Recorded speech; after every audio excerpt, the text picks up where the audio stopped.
said a lot. I might have forgotten Non, something. je voulais juste m'assurer que les étudiants connaissent le programme de cet après-midi qui est donc le lancement. Et donc, il va falloir former des équipes et puis commencer déjà à faire travailler des idées pour voir un petit peu les différentes thématiques et les différents sujets. Voilà. Je voulais juste m'assurer que les étudiants savaient que voilà, ça allait se faire de cette façon-là. Adrien, et c'est vous-même qui l'avez lu, hein? Donc, vous allez me faire un feedback, s'il vous plaît, si jamais il y a des étudiants qui ne coopèrent pas avec la formatrice ukrainienne, et s'il vous plaît, vous êtes des adultes, d'accord? Jeunes adultes, mais vous êtes quand même adultes. Donc, la question ici, c'est surtout d'accompagner, de participer, c'est ce que j'ai sollicité. Il y a des éléments qui ont vraiment, au niveau très bon ici. Donc, si jamais vous avez besoin de poser une petite question à vous collègues, on a un collègue là tout au fond, on a un autre ici, n'hésitez pas, on a aussi là, Célia. Donc, vous pouvez toujours échanger avec vos collègues qui sont présents ici et aussi avec les collègues ukrainiens le plus possible, okay?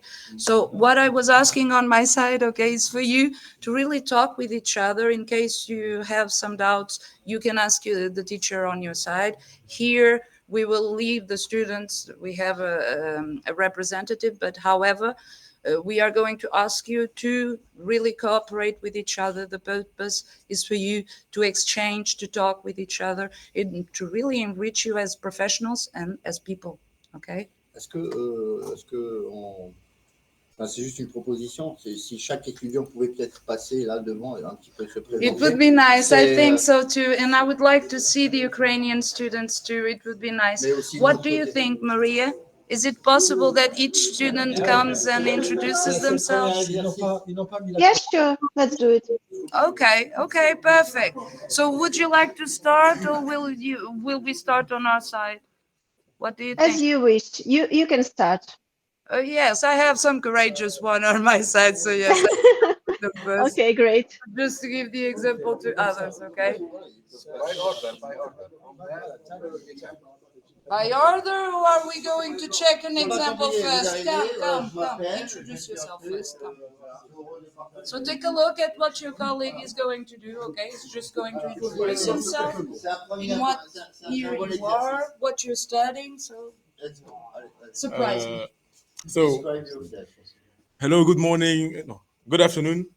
My name is Brian Fabo, and I'm a student in Ekame PME. I'm in the group I'm in the EVV group for this program in Ekame PME, and I'm currently studying in the ingénieur généraliste cycle. I don't know how to say it exactly in English. General engineering cycle, and well, I'm happy to cooperate with any of you, and I will be happy to know each and every one of you if you would also like to present yourself and your names, because I can't read this language, so I don't really know how to read your names. So I would like to know each and every one of you, just like you know me. Thank you. You're welcome. Yeah, sorry for the Cyrillic letters. It's the settings of our university. So those accounts are created by the university and they are created in Ukrainian language. And it can't be changed. So sorry, yeah. Also international students, is that so, Maria? I didn't quite get it.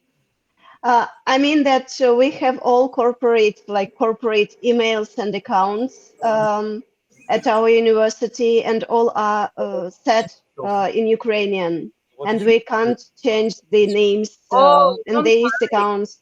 It took me years to change mine, so you can see my name with Latin letters, but students can't.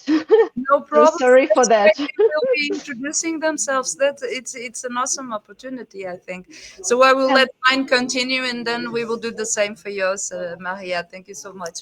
So let's go. Okay, my name is Bremnat, and I'm in the same group as Brian Fabo.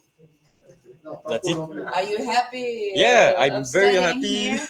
and I hope so. I will discover some good students in your country. Oh, very good. He has high hopes, high expectations for you. Very good. Go ahead. Let's go. I gave you go. I gave you the letter. Not good. Hello, my name is Simon Sarr. I'm 21 years old and I am a student of Ekam Upemi. Thank you. You're welcome. Very good. Go ahead. Very good.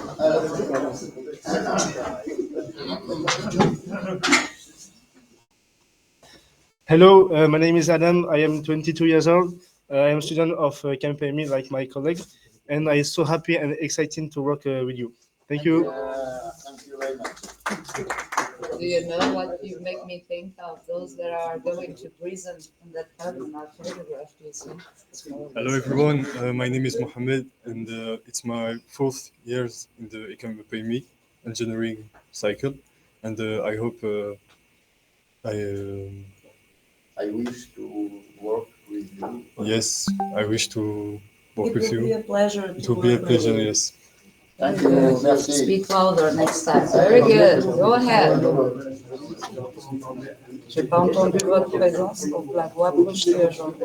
Hello, my name is Romain, and I'm happy to begin this program with you. You're welcome. Thank you so much. Allez. Adrien.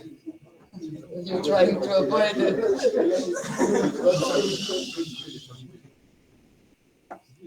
Hello, my name is Adrien. Like said my comrades earlier, I'm from the general engineering cycle, and I'm looking forward to work with you. Very good. Very good. Let's go. Allez. Dans Sylvain, et on va le laisser un petit peu en dernier. Ouais. Allez. C'est bien. Hi, my name is David. I'm in ECAM-PMI. I'm in the second cycle of general engineer. Thank you. Merci.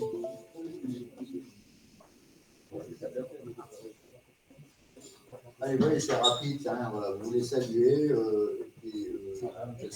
Question de faire connaissance. Hello, I'm Sylvain. I will be happy to work with you all. Thank you. Thank you. Voilà. J'aimerais bien que la présentation c'est comme ça, vous voyez. C'est bien. Allez, le prochain. Très bien.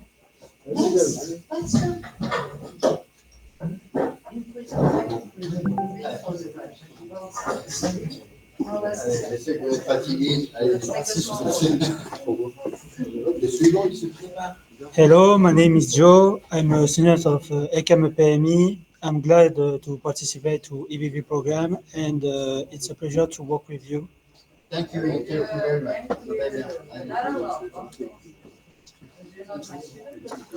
Hello everyone, I'm Antoine and I'm a student of ECAM-PMI too. And I'm happy to work with you and let's go Ukraine. Thank you.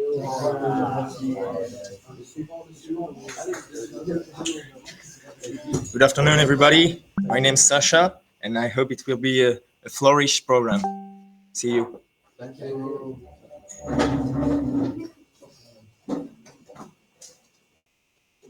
Hello, my name is Masin. I'm 22 years old, and I'm happy to work with you in the future. Thank you.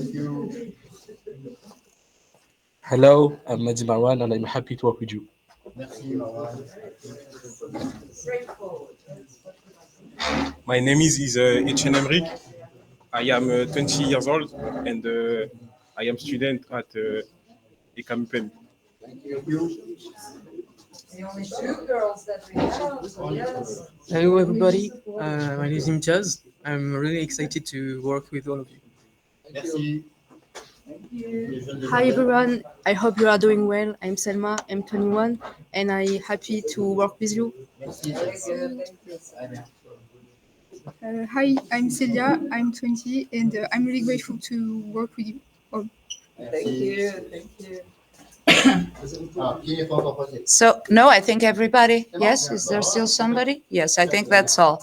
So I will let you introduce, okay, on your side. I will be there. Oh, but perhaps they cannot see it. It's too. Wait a minute, if I could reduce this. Oui, ils le voient très petit, mais on ne peut pas faire autrement. Non, normalement, quand ils vont se mettre à parler, ça va s'afficher. Ah, ok, parfait. Ok. Voilà. Perfect. Yes. Up to you, the introductions. Let's go. Very nice faces that we have on the other side. Nice to meet you. Let's go. You can start. Who wants to start? First of Okay, all, Sophia. we have a word for you, okay? I Thank see you. a lot of hands in the air, but before we start, let us just give our perception. Before we started the lesson, I used the word, you are all heroes for us, okay? Being slightly, because we know you are going through a serious crisis, if we may say so. So we really admire your courage, because being able to study in such conditions is not easy. So this is from my side, okay? I don't want to the tears to come, but that's our point of view from our side, okay? So let's hear you out. That's the main point. You can activate your microphone, okay? No problem. Yes. Hi, I'm Sophia. I'm interested in music, art, and artificial intelligence. I want to combine my theme with topic of art actions, and I'll tell you soon more about it. Thank you for listening. Happy to see you. Thank you so much. Very good presentation. Let's move forward. Somebody else. Volodymyr. Eventually, they will all speak at Okay. the same time. Yeah. Can you hear me? Yes, perfectly. Yes. Very good. Hello. My name is Volodymyr. If you want, you can call me Vova. Nice to meet you, everybody. I would be pretty sure that we will work together, that our work together would be very good, and I look forward to working with you. Thank you very much. I'm sure. I have the same opinion. Very good. Very good. Thank you so much. Somebody else? Hello. Hello. Can you hear me? Yes. My name is Yana. I'm third year student and I'm 20 years old. So I'm ready to gain a new skill from working with international students, and I think it will be interesting. I hope. I think they'll be developing skills with you and not the opposite. Very good level of English. Is it clear for you or not what she's saying? You see, speaking slightly slowly is important. You see, very good example. Thank you so much for your presentation. Somebody else?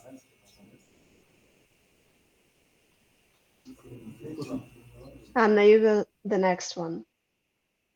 Okay, do you hear me? Yes, we can. My full name is Anna Knesh. You can call me Anna. And I'm glad to take part in this project, and I'm confident in our successful cooperation. I'm very confident too. Pretty confident. Very good. Somebody else?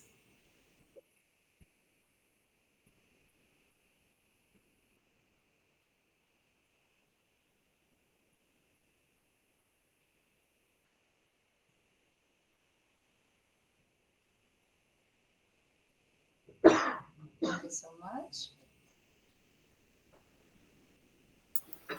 Okay, do you hear me? Yes, we can hear you. So, hello everyone. My name is Victor. I'm 19 years old, and I'm thrilled to be part of this international project. Looking forward to exciting collaboration, new connections, and brilliant ideas together. Nice to meet you all, and let's make something great together, maybe. Let's make something great together. Great sentence that you told us here. Very inspiring. Thank you so much. Somebody else?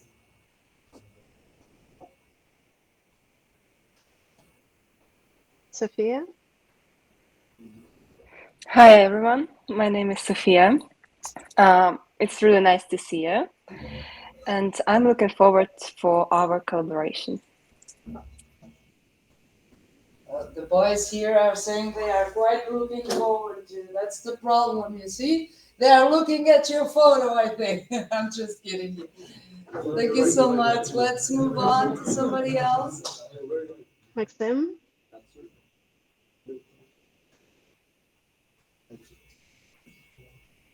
We can't hear you.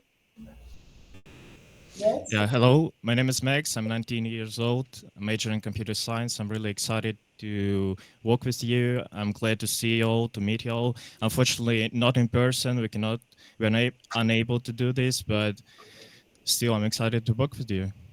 Yes, the future will be more positive, I think. Eventually, someday. It's not out of the question. Very good. Thank you so much. Somebody else? Hello everyone, I'm Vlad, I'm great enthusiast and I hope it will be a successful time. Thank you. Thank you. Another person? Daniel? Hello, my name is Daniel. I'm 19 years old. It's nice to meet you. Nice to meet you too. Thank you so much. Somebody else? Roman? We can't hear you. Yeah. Oh, yeah. I'm Hello. sorry about that. I'm sorry about that. Hi, my name is Roman. I'm 20 years old. I am very happy to be here, and I'm looking forward to working with all of you. Very good. Thank you so much. Who else? Hi, my name is Danilo, and I'm excited about the opportunity to work with you, and I look forward to what we can achieve together. Small curiosity. How old are you? 19.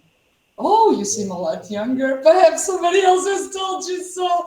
Sorry, I was about to say, but did it start at 7? It's okay. It's everyone telling me about this. Yeah, it's okay. No, you have a very good level of English. Thank you so much. Somebody else?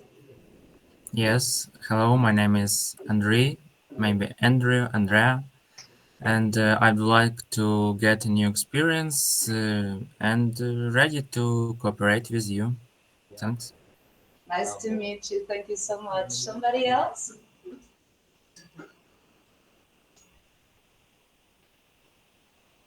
Yes? I'll be the next one. Can you see me? Yes. Okay. Bonjour. My name is Dmitro. I want to hear everybody. This deserves. This was so kind. Bonjour. Allez, les garçons et les filles. I'll be better saying that, I Yeah, promise. thank you so much.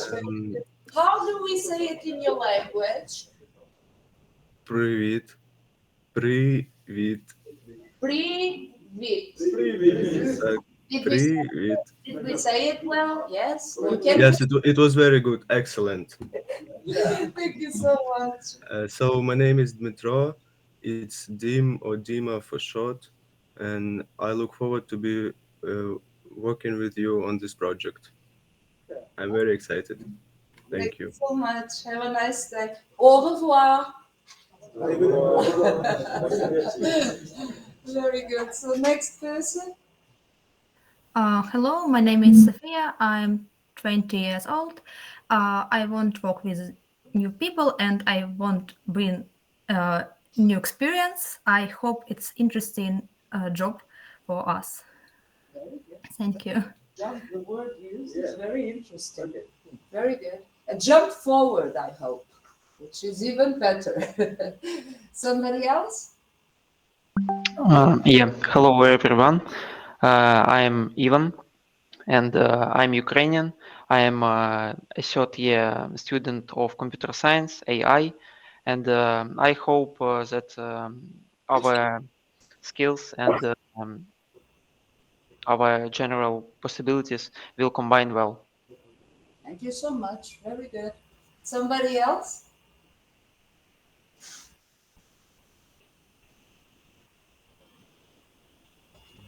Victor? Hi, my name is Victor. I'm 20 years old. I am really glad to see all you here. I'm very pleased to be a part of this initiative, and I will be glad to work with you on some interesting idea about project. Very good. Thank you so much. Somebody else? Okay. Bonjour, je m'appelle Veronica. I used to live for a little time in France. I consider it's a good opportunity to gain new skills, and also it's new field for me as I study artificial intelligence and you are in some kind of business. So I think it's good to learn something new, totally new for me. Thank you. Because it's a very interesting observation that you make, and I allow myself to talk a little bit, because you're gaining in skills that are not necessarily included in your usual training, okay? What I, and I think my colleague will be in the same case, what I'll be teaching here is really how to build a good marketing strategy, how to sell your product. I think we are all doing efforts on the same sense. How to build a marketing project, how to pitch your product. You will be learning. Pitching is presenting and defending and arguing for your product or for your idea, okay? And those are all concepts and skills that we haven't acquired in what you're studying, okay? So this is something valuable when seen from that perspective. Very good, thank you so much. Is there somebody else that hasn't introduced themselves? No, I guess that's it. That's it. Okay, very good. Maria, I will leave a representative student. In case something happens, you also have my contact, so don't hesitate. I'm on the other building, but I can quickly come here and solve whatever there is that is going on. So don't hesitate. I will let you follow with the rest of the afternoon. Up until what hour are you expecting to be with them? So today we'll have a little introduction into the course. Then we'll present the ideas. Not we, but the students will present their ideas. Then we'll divide into groups, teams, and then they will have time to meet closely within those teams. I guess that's the plan for today. Okay, thank you so much, Maria. So don't hesitate if something happens, don't hesitate to contact me. Either way, Adrien is also here to help in case, okay, or to call me in case she doesn't get to contact me, okay? So I will let you follow. I'm wishing you a very nice day, and it was really a pleasure to meet all of you, okay? Can the camera be directed at the students, or is it impossible? The problem is that if I turn this over, yeah, it would be more interesting for us to see. Perhaps, the class. we understand. It's not necessary, but yeah. Wait. There are tables there. Are you able to see everybody? Yes? Yeah, hi. Okay, very good. I completely understand your point of view because I will be asking the same to the Ukrainian students when it will be me, okay? I like to see you because now we get an idea if you're being attentive, if you're speaking too much, even call you by your name, okay? Which is also building a relationship with you. It is important, okay? So I know that most of you are my students, okay? Yeah. It doesn't mean anything. We're all here as one, okay? The purpose is for you to develop and to come to me again, and instead of having a B2, having a C1 or a C2, okay? Go ahead. Have a nice afternoon. Thank you. Yes. Thank you. See you. Thank you, Maria.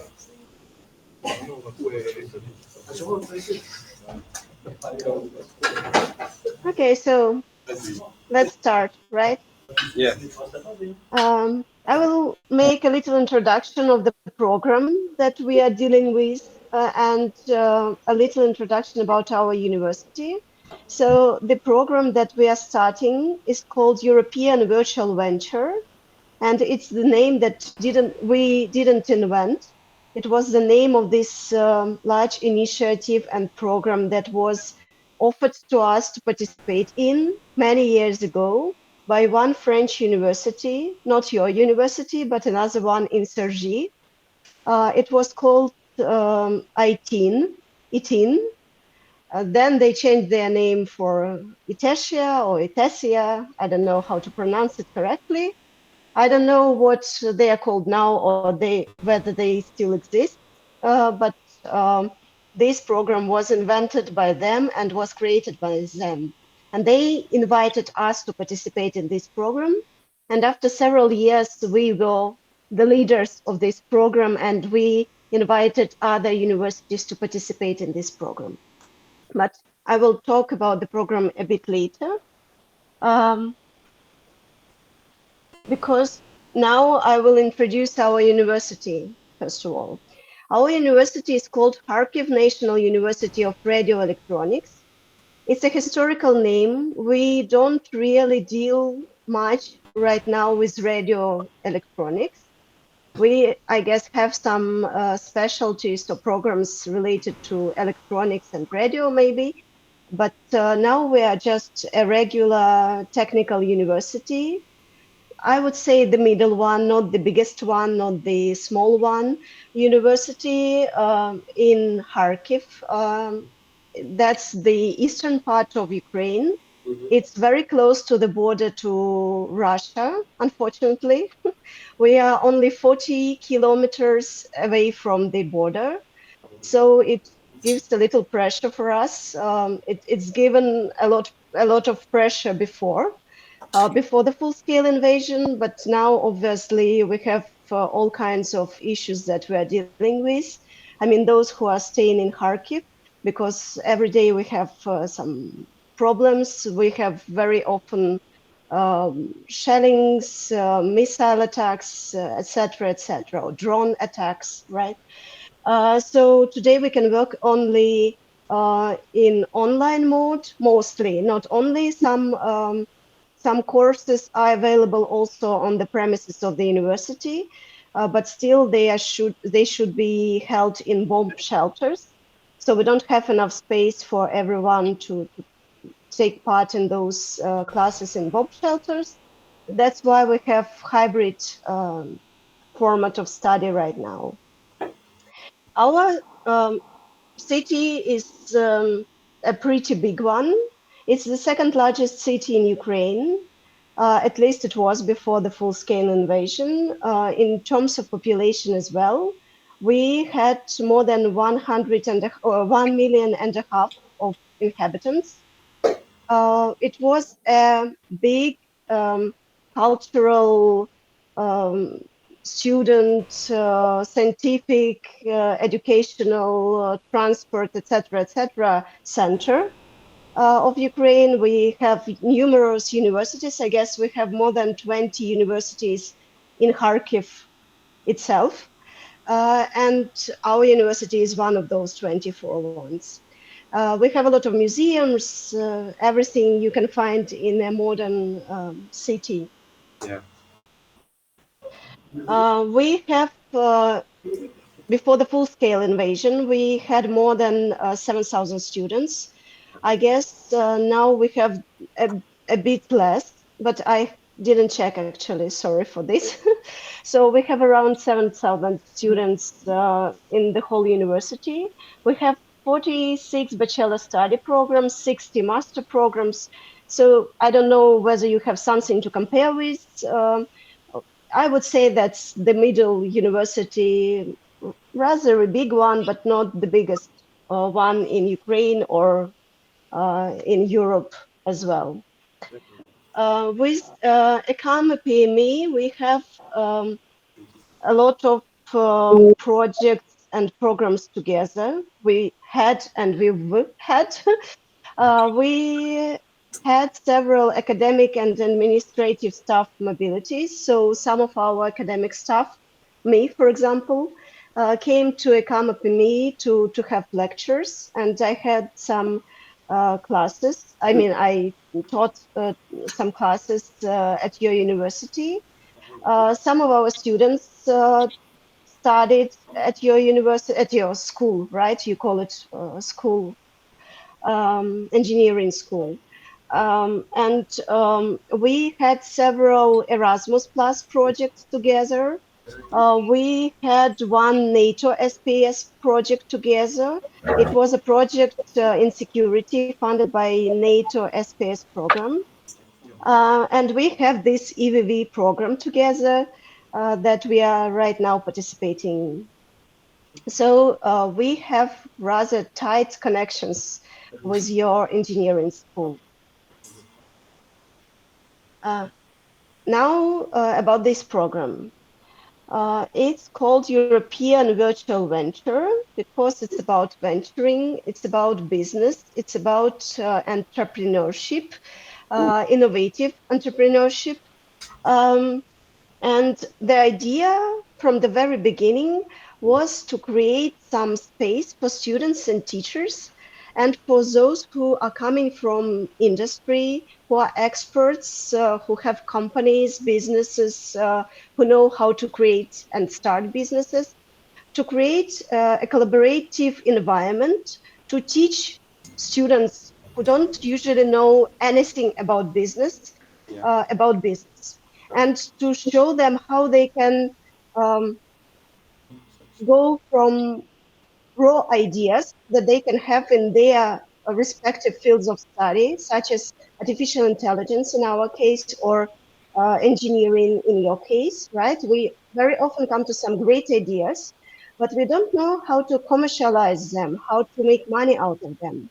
And that's why in 2006, you can imagine it was more than 20 years ago, not more, yeah, a bit less, sorry. Yeah, still have some time. Yeah, because Alexander and I were teachers from the Ukrainian side. We were at the very beginning of this program. So almost 20 years ago, we started this program together with another university from France.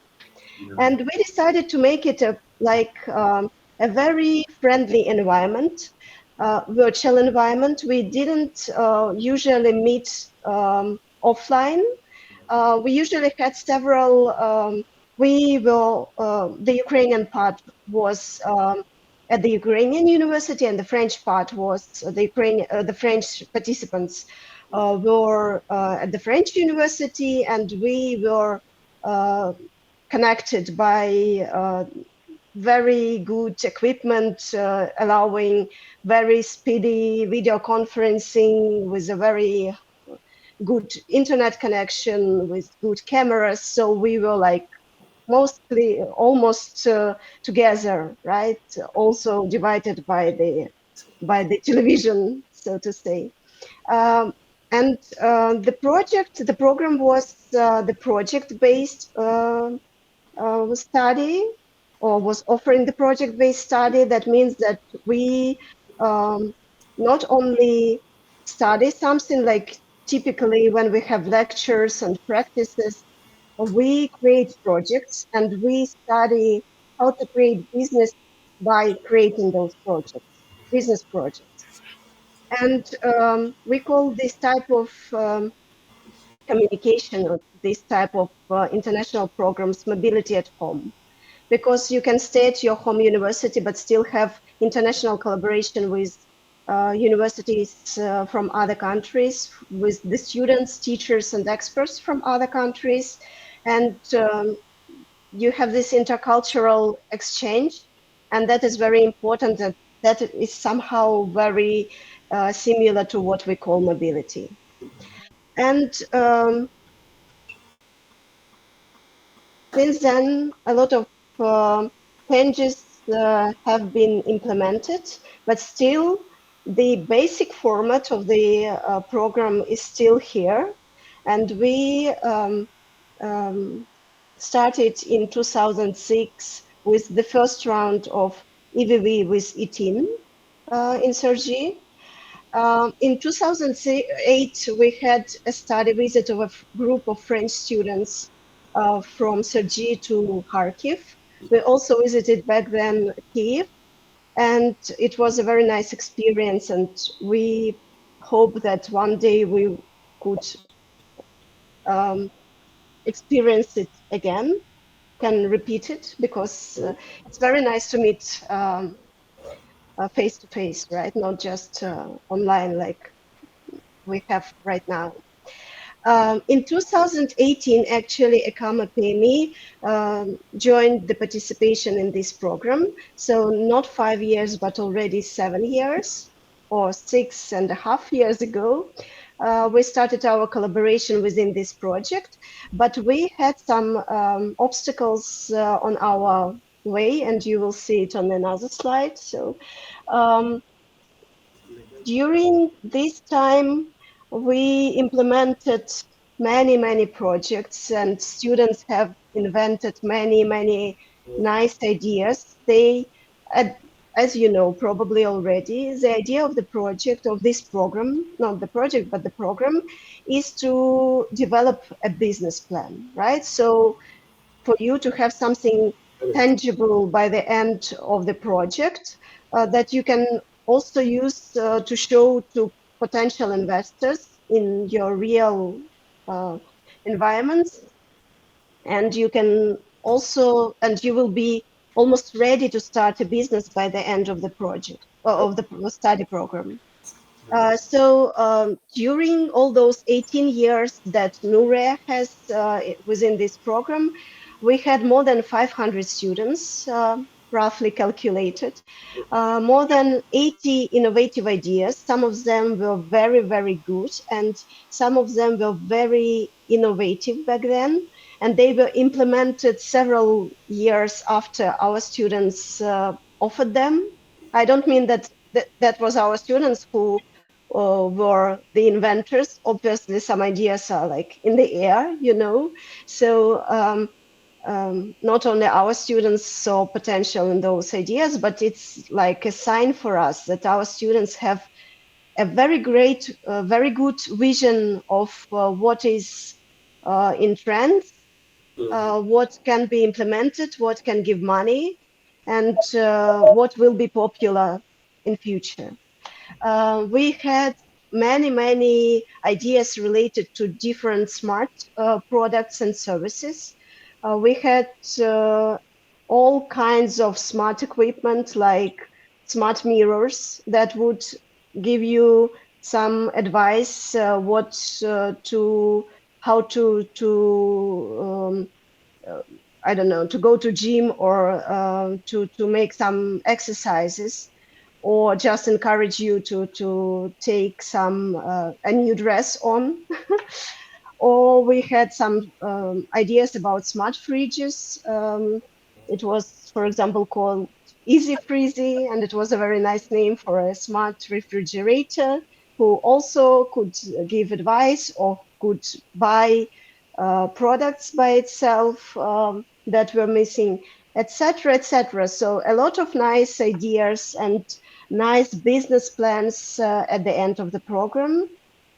The program ends with the some kind of defense before the expert jury.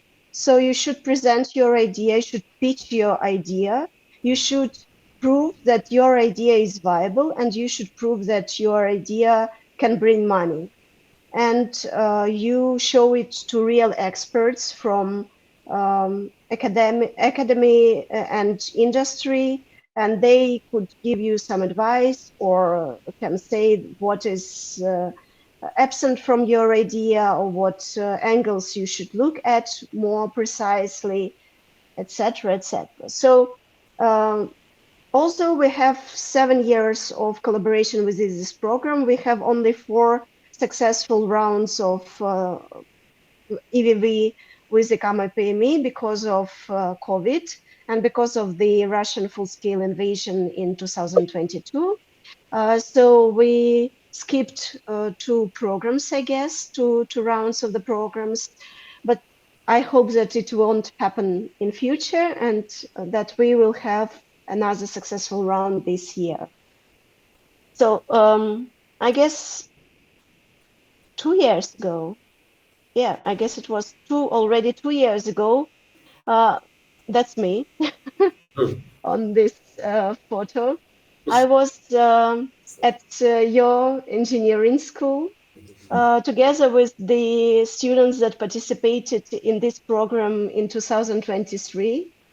I was there doing my mobility at that time, and it coincided with the time that the program began, so I could have this lecture, this first introductory lecture, on your premises. So it was very nice, and I hope as well to repeat this experience and to have some lectures sometime, or to have some, maybe participate in jury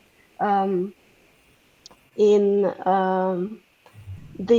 some next years or next programs. Regarding the schedule for this year, I guess you all have the schedule. I'm not sure about our students. I will send it to you as well. So we will have altogether 10 meetings, 10 sessions. 9 of them will be like study sessions. They will have a part where a teacher introduces a topic and then gives you some task. And you should work on this task, on this assignment, and together in group, in an international group consisting of French and Ukrainian students. And you will have some deadline. You should give this assignment. You should upload this assignment somewhere or send this assignment to the email of a teacher. And the last meeting is the final group presentation. It's that presentation that I already mentioned that you should give before the jury. So you will introduce your business plan, your idea, and you will try to convince the jury that your business can bring money. As you see, we have different professors or teachers who will give you short lectures, who will be mentoring you, who will help you working within the groups. They are from Ukraine or from France. And we split all the classes, all the sessions between the French teachers and the Ukrainian teachers. In some cases, we'll work together. In some cases, you will meet one of us. So it will depend on the topic and on the session. That's our team, the basic team from NURE, from the Ukrainian side. There are 3 of us mainly. So it's me several years ago. That's Alexander, who will have several sessions as well, who is present, I guess, right now somewhere in Google Meet. And here is our Svetlana Hrishko. She's also a teacher from our university. We all are doctors. We all are assistant professors and PhDs. Alexander and I are PhDs in artificial intelligence, and we are experts in artificial intelligence. We are from the Department of Artificial Intelligence as well. And Svetlana, she's an economist. She's a great business plan developer. She helps and has helped organizing many startups and businesses. And she's a PhD in economics and a business consultant. She won't be present all the time during the sessions, but she's available as a consultant. You can contact her, and the Ukrainian students have her contacts, and you will have her advice and her mentorship during the whole program as well. What else is important is that Alexander, for example, he will introduce himself, I guess, but he's a CEO of a software developing company. He's a successful entrepreneur himself. So he has not only this vision of technology and artificial intelligence from the academic point of view, but also from the industrial point of view. So it's very important what he's ready to say to us and what he sees as this industry or industrial expert. I will give a floor to him a bit later, or do you want to tell us something right now? If it is possible, it will be wonderful. I will make small comments. Yeah. Yeah. Can you give your comments after my presentation, because it's Yeah, wonderful. I guess I know what you will be talking about, and it will suit to my last slides. So first of all, do you have any questions about this program, the university? I don't know, the history of this program. I have a question. My Sorry? question. I have Yeah. a question. I want to know how will we be in contact with the other students? Like, what would be the platform we'll be using to contact each other? Yeah, so it's a very good question. Yeah, I forgot to put it on my slides. We'll exchange the contact information at the end of this, I guess not at the end of the session, but at the end of my presentation. I prepared a Google document, which will help us to split ourselves into groups. And you will leave your emails, for example, or telephone numbers if you want, phone numbers, sorry, and you will decide in each group which messenger or which system or which platform you use for communication. So it will be up to you. But the primary information should be available for everyone, and this primary information includes email and the name of the student in the group. Okay, thank you. I guess we already have all the emails and all the names of the students. So if something happens, we can also help to find someone you can see in the Google document. Yes, Ivan. Yes, I have a question. How will the division into groups will work? Yeah, that I will introduce a bit later. So no worries, you will see. That will happen after all the ideas will be presented. Very good. So, more questions? No question. Okay, so I will give you a very, very brief explanation of what we are doing. And generally, it is called innovative entrepreneurship. What is entrepreneurship?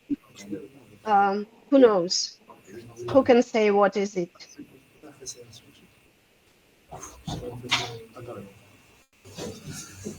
Does someone want to say? Do you know this word? Yes, we do.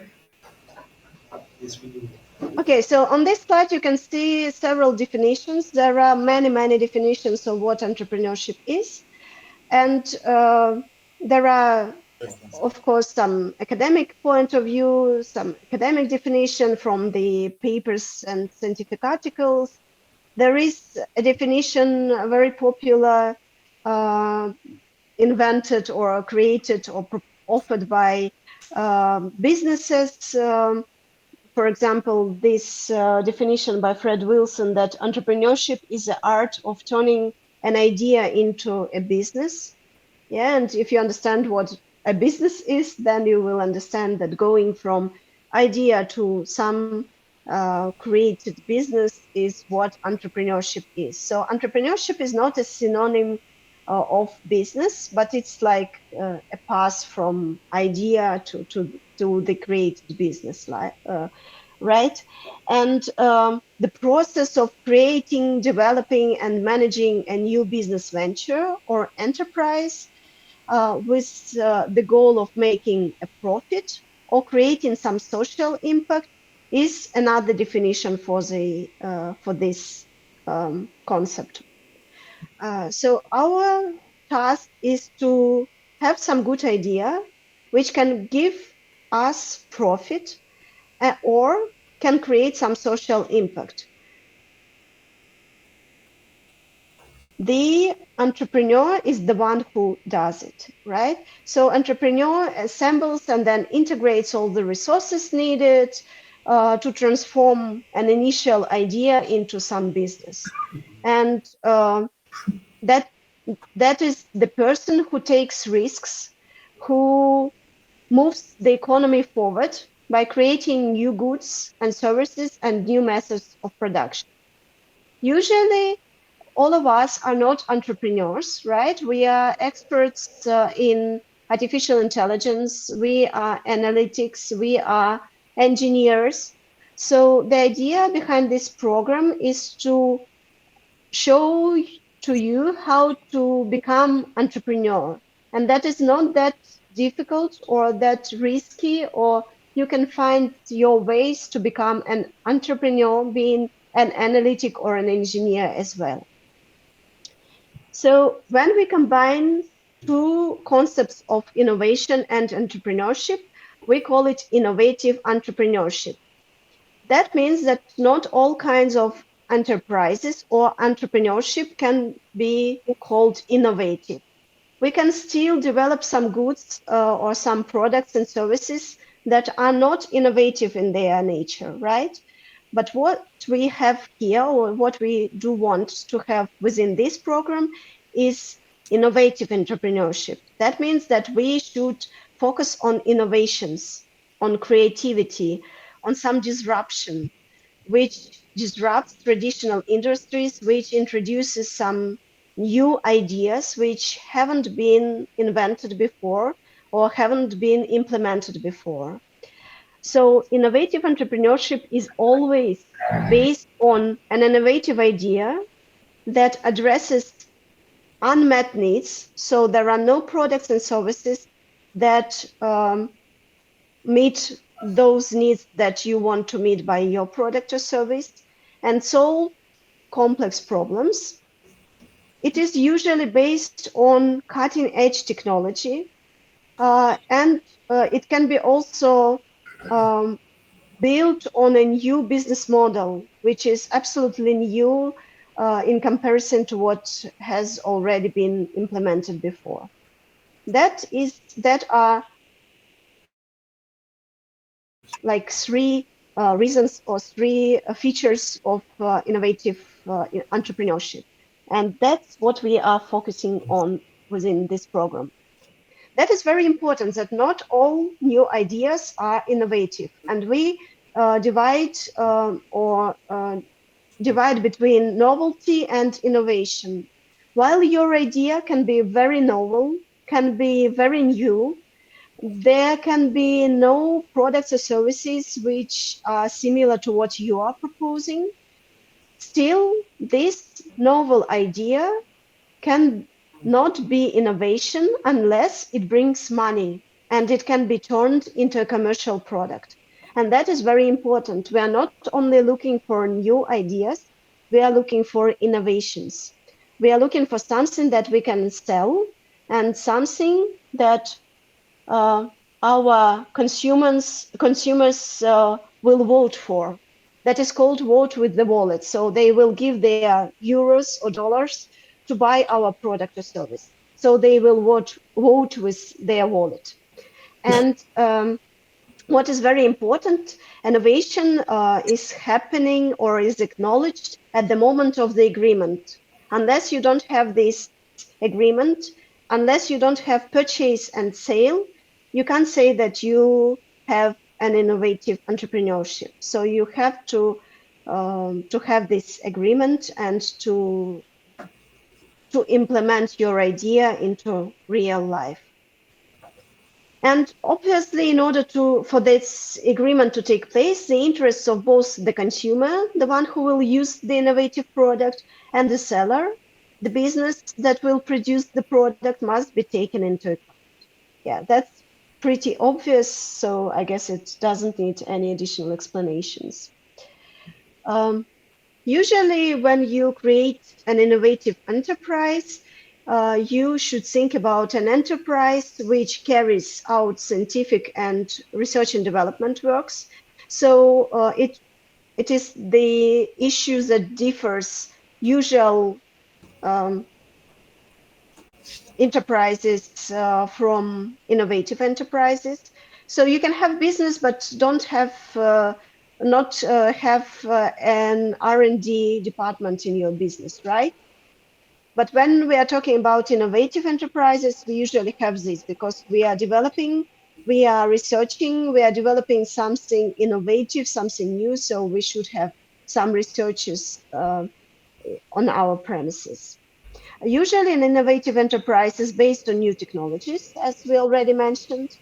And therefore, we should think about acquiring new equipment and should think about probably new models, business models for selling our products or services.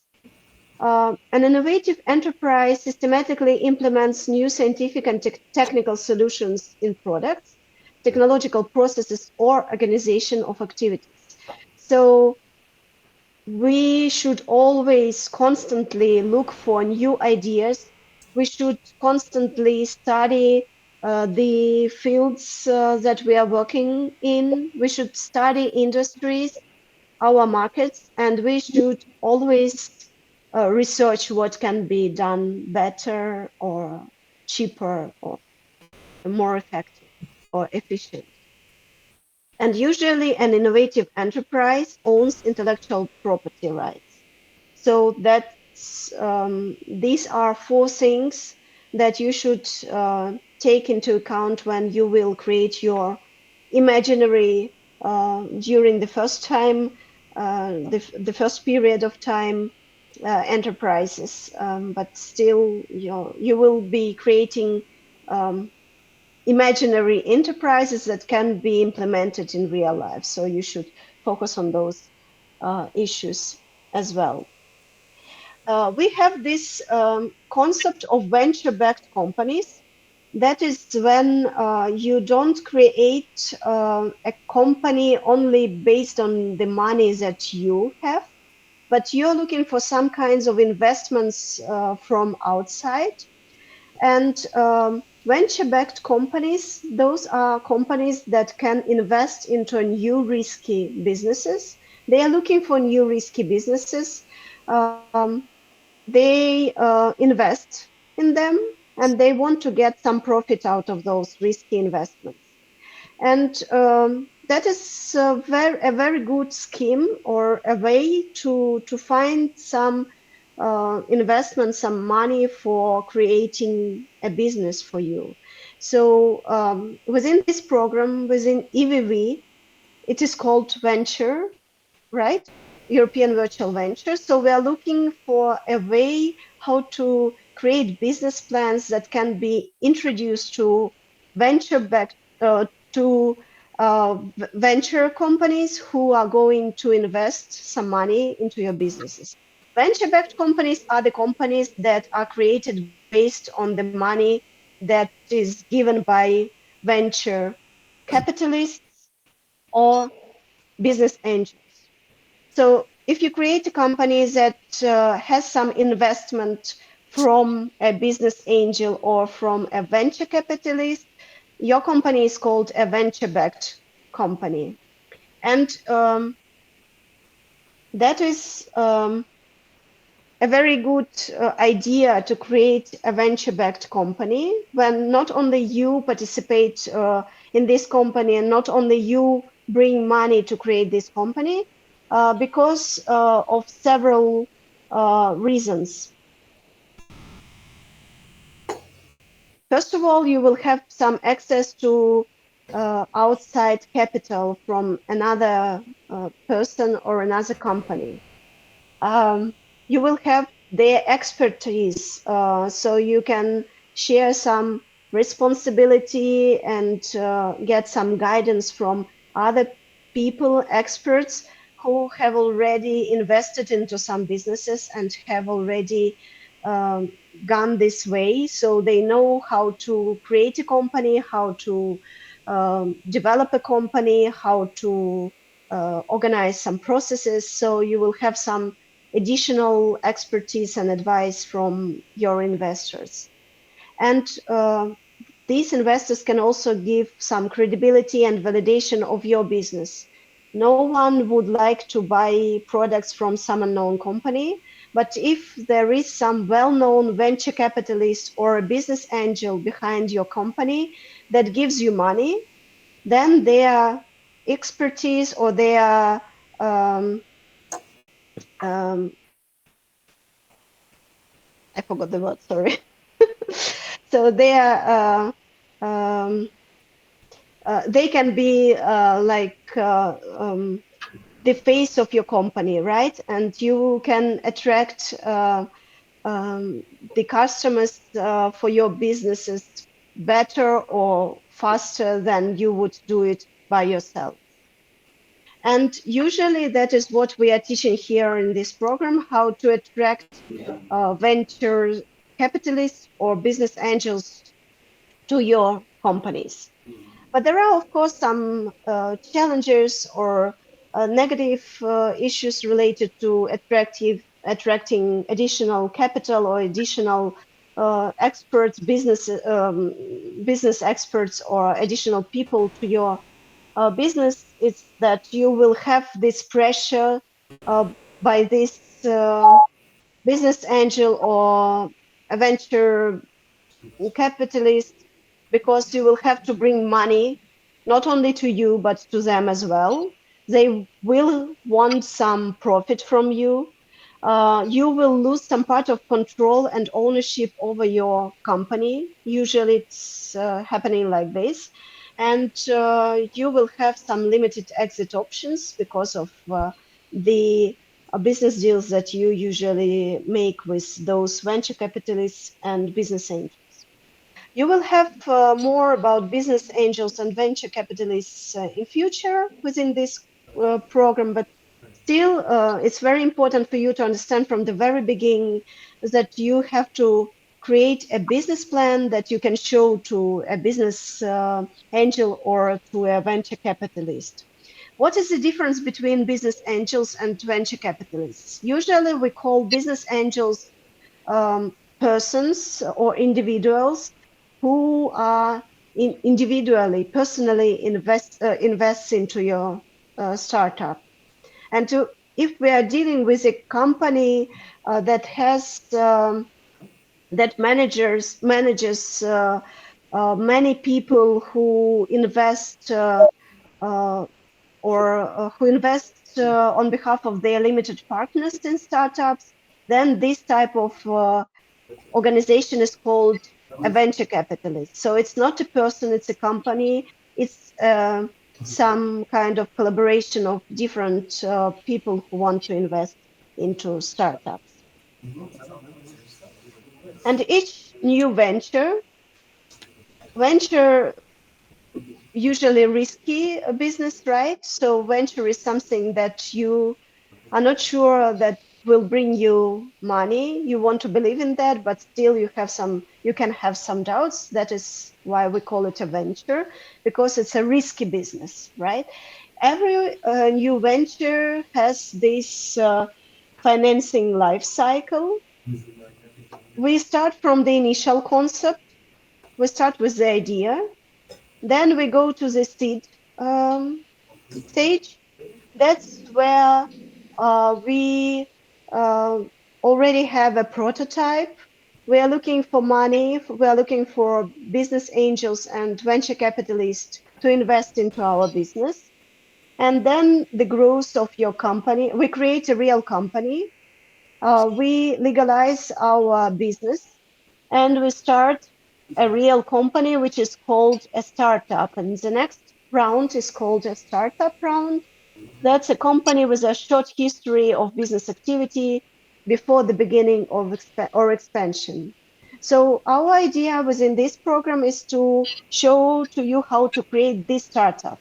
But still, we will be talking about some expansions possible in the future. So the next rounds, the next stages of the life cycle of a new venture, such as expansion stage, late stage, initial public offering, and exit stage. Exit stage is where you close your company or it depends on the way you want to finish the business. And each stage has its own features and peculiarities, and you will see it during going through our program. So first of all, what you should do is to find a good, at least idea, but how to do it. Usually we are looking for a real problem or a need of consumers or your future customers. You should find the customer's pain point. So what bothers your customers? What is unmet? What needs are unmet today? So what some customers will or what customers are struggling from, right?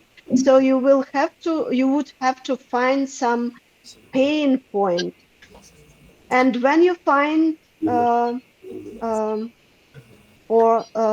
you can find those pain points, you should explore emerging trends as well, right? To find what other companies are developing or what customers may need.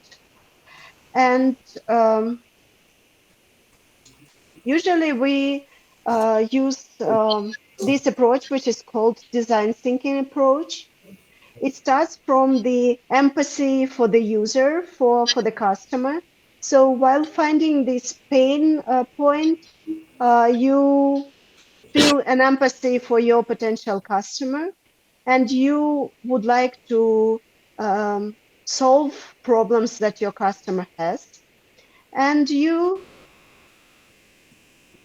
go along these 5 stages of design thinking. You start with empathize. You try to understand the pains and desires and needs of your customer. Then you define specifically what your customer needs. Then you ideate, you decide what can solve the pains and the problems of your customers. Then you create a prototype. So you go from an idea or a vision towards some real product, some real implementation of something that can solve the customer's needs and desires. And then we test our prototype against the needs and desires of the customers, and test by giving this prototype to our customers and showing the prototype and getting some feedback from potential customers or real customers to understand what should be implemented better or what should be changed, or whether this product is really needed or will be used by the customers.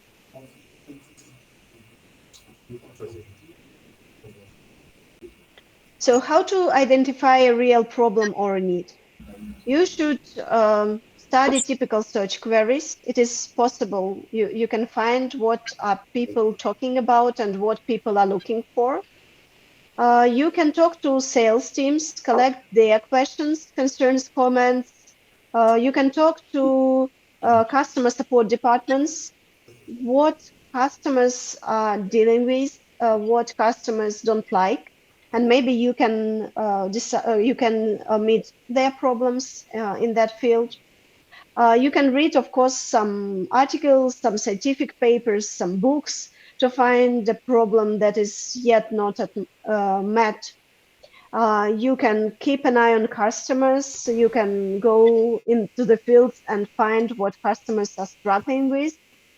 And nowadays, you can also use some conversational artificial intelligence. You can talk to ChatGPT or Perplexity or other AI tools, conversational tools, and try to talk to them like to customers, like potential customers, or ask them what needs or real problems people can have in their everyday life.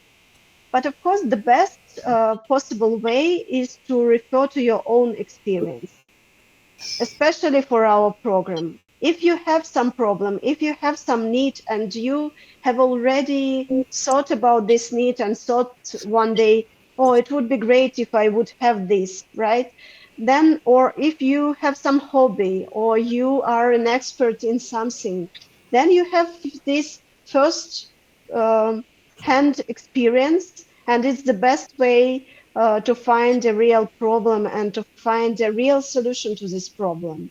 And that's the best way to persuade a potential investor, a business angel, or a venture capitalist to invest money into your business, because then you will be more persuading, because you already know this problem. You can persuade, you can show from your own experience that this is a great problem and that you need a solution for this problem. So when you will think about ideas, potential ideas for our program, think about your own experience and try to stress during the presentation your own experience and showing your experience or experience of other customers or other people that you met that will persuade all of us or your potential investors that this idea can be successful. At the initial stage or a seed stage, we always do a business planning. That's how we persuade investors that our idea can be successful, can be viable, can bring money. So we don't only invent some idea or create some idea, we also have to prove something to ourselves, to our potential investors, and to everyone around us that our idea is viable. So a business plan is a written description of your business's future. You you are like an oracle in this case. You are writing something how you see your future business, how you see your business in future. So you are not only explaining what is happening right now, you also project what will happen in future. This document will help you later to plan what needs to be done. This document will help you to adjust the processes. So you will have something that you can compare your business to, and you will understand by creating and doing your business that something is wrong and something has to be adjusted by comparing your current situation to the business plan you created. Usually, I mean, 10 years ago, I would say that we should create a business plan for 5 years. Then, several years later, we created business plans for 3 years. Right now, all business plan analytics or business plan creators, they don't advise to create a long-term business plans, because everything is changing so fast that you would never know that what will happen in 3 years, right? So the idea is to create like projections for several years ahead, but you should keep in mind that you can also adjust those projections regarding the situations that you will see in the world. And what is very important is that a business plan that you will be creating, it's a set of proofs. It's a set of proofs that your business can be viable, a set of proofs that you know your specifics, know your industry and market very well. And you should always create your business plan as a set of proofs. So in order to those who will read your business plan to become sure that your business can be implemented successfully. So a business plan is like an action plan, a roadmap, and a sales tool in this case. It's very important to create one. It's very helpful to create one. You will need it to persuade, as I already told you, yourselves, first of all, that your business idea is great and it should be implemented. Usually when we develop business plans, we can have different structures, we can have different standards within this program, and our business plan experts advise us to use the UNIDO standards. That's the United Nations Industrial Development Organization that standardize the process of business plan development. And this organization introduces the structure for the standardized business plan. And they say that a business plan should consist of these, how many? 7 parts. That is very important, that your business plan would include those 7 parts. The first part is business idea summary. Actually, that is a part that is done at the very end of business planning. You won't start with this part, with this section, because it's a very precise and short description of what you're going to do, and you will understand it only at the end of your business planning. Then, product and service summary. That is what we are starting to do the next time. So then market analysis, and you will see that all our schedule for this program is divided into the topics which are very similar to the sections of this business plan proposed by UNIDO. So you will see that we will have market analysis. You will have this part of sales and marketing, and I guess that's where Judith will come and introduce marketing part for you. Then a business plan should have a production strategy. It has to have organization and management section in which you will describe how to organize your business, how you will organize your business, from what company you will create, what people you will invite, what teams you will have, what departments your business will have. And that's the part that will be described and explained by Alexandra, who knows very well what is done and how is done in real life and real businesses. And you obviously need a very important section in your business plan, which is called financial projections. Without financial projections, you won't be able to persuade anyone that your business can be viable.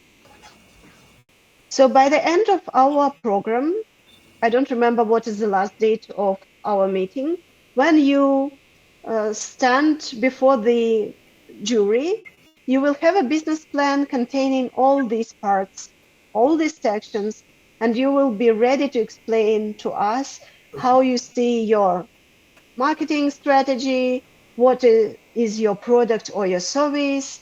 You will introduce market analysis and industry analysis to us, etc., etc. So by the end of the program, you will have everything done within this structure.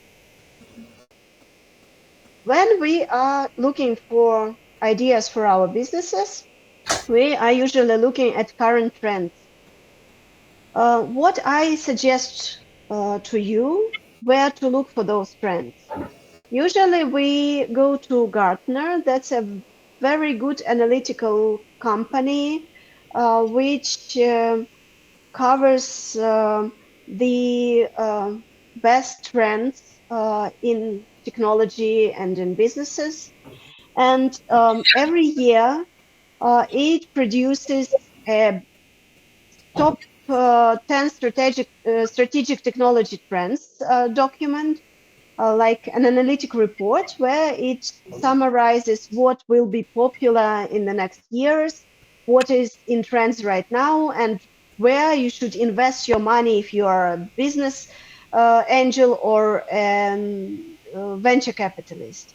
So when you think of new ideas, you should consult or should look at those top 10 strategic technology trends, because unless you know what is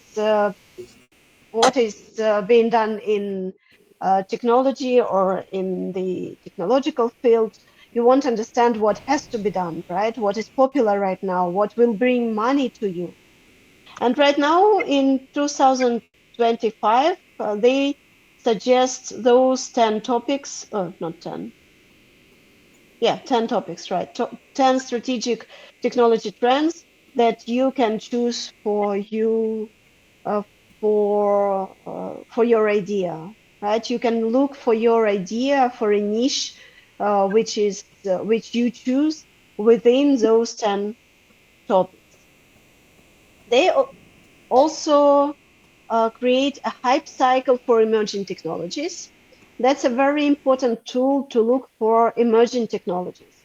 So emerging technologies, or they are also called disruptive technologies. Those are technologies that are changing the field, that are new to the field, that are changing the things that are being done in our work and living environments. Sorry. So these are new innovative technologies that give a lot of buzz in literature, in internet, in web forums, in everywhere. So you can find some trendy topics in this hype cycle for emerging technologies. And here you can see some concepts that are very interesting. And usually we have here on the left side the concepts or technologies that are being very much talked about, such as AI supercomputing or digital twin of a customer or digital immune system or something like that. But you can also see that those some of these technologies are expected to be really developed and mature only after 10 years. Some of them are very close to this stage when they are implemented into real products. Some of them are further from the real development and they are more of a buzzword or more of an idea or more of a research idea. So it's not implemented or not used by us in real everyday life, right? So, but it's also very important to look for those concepts, for those technologies, because these technologies will be implemented and will bring money in several years to those who invent them today, who are working with them today. So it's also a very important tool. I'm also at the end. I'm almost sorry at the end of my part. So please, we have only several slides left. That is another tool that you can use for looking for your idea. It's a hype cycle for artificial intelligence. So this was a hype cycle for emerging technologies in general. And this is a hype cycle for artificial intelligence. So if you are looking for some AI ideas, you can also have a look at this hype cycle developed by Gartner. And usually what I do when I am curious about what is being done in my field in AI, I usually have a look at this State of AI report, which is created for the 5th time, I guess, by several companies, by several AI leading companies. And they summarize everything that was done in AI in the previous years, what is done right now, and what are their projections or forecasts, what will be done in the next years. And some of their forecasts, they come true. Some of them do not, but it's very interesting to have this look at the current situation in AI. And I would advise to you to have a look at it as well. So that's it for the theoretical part from my side. You will have some introduction from Alexander as well. I would ask you if you have any questions regarding to what I introduced to you. Probably you should have some questions. And then I will tell you what we'll do next. Maria, thank you so much. Sorry, a minute. Yeah. I would suggest to have a small break right now, if you don't mind, because we already had some time working. So I would suggest to come back in 10 minutes if it's enough for you, or do you want to have a bigger break? Well, as you A bigger one. Yeah. It depends. Okay, so how about 20 minutes? Is it enough? Yeah, I think perfect. Perfect. Okay, then we'll see you in 20 minutes. That will be 10 minutes past 3. Yes. Yeah. Okay. Thank you. Sorry, Alexander. I saw that students are very tired, and I had a very long speech. I didn't expect it to be so long. Sorry. Okay. Yeah. In the industry of software development and artificial intelligence. That's why I didn't want to give him word before, because it wasn't, it would be earlier than I would mention this in my presentation. So now the floor is yours. Please, Alexander. Yeah, uh, thank you. I have several notice. I have several words regarding the technology, regarding the world when we live. Oh, no, first of all, je m'appelle Alexandre Shevchenko. On the one hand, I working like a lecturer in Kharkov National University of Radio Electronics. On the other hand, I'm CEO in software development company with name Software Expert, relocated in Ukraine. It's not easy place for now, but I believe in the future it will be a really wonderful country with wonderful possibility. And in our company, we focused on the artificial intelligence scene. Artificial intelligence means which can help in a lot of areas, with a lot of hard questions. And sure, everybody now can see a lot of perspective with artificial intelligence. We have really strong customers. We work with such big company like Ernst and Young and with company who create electronic government for Aran Island. So we have really unique and interesting experience in this area. And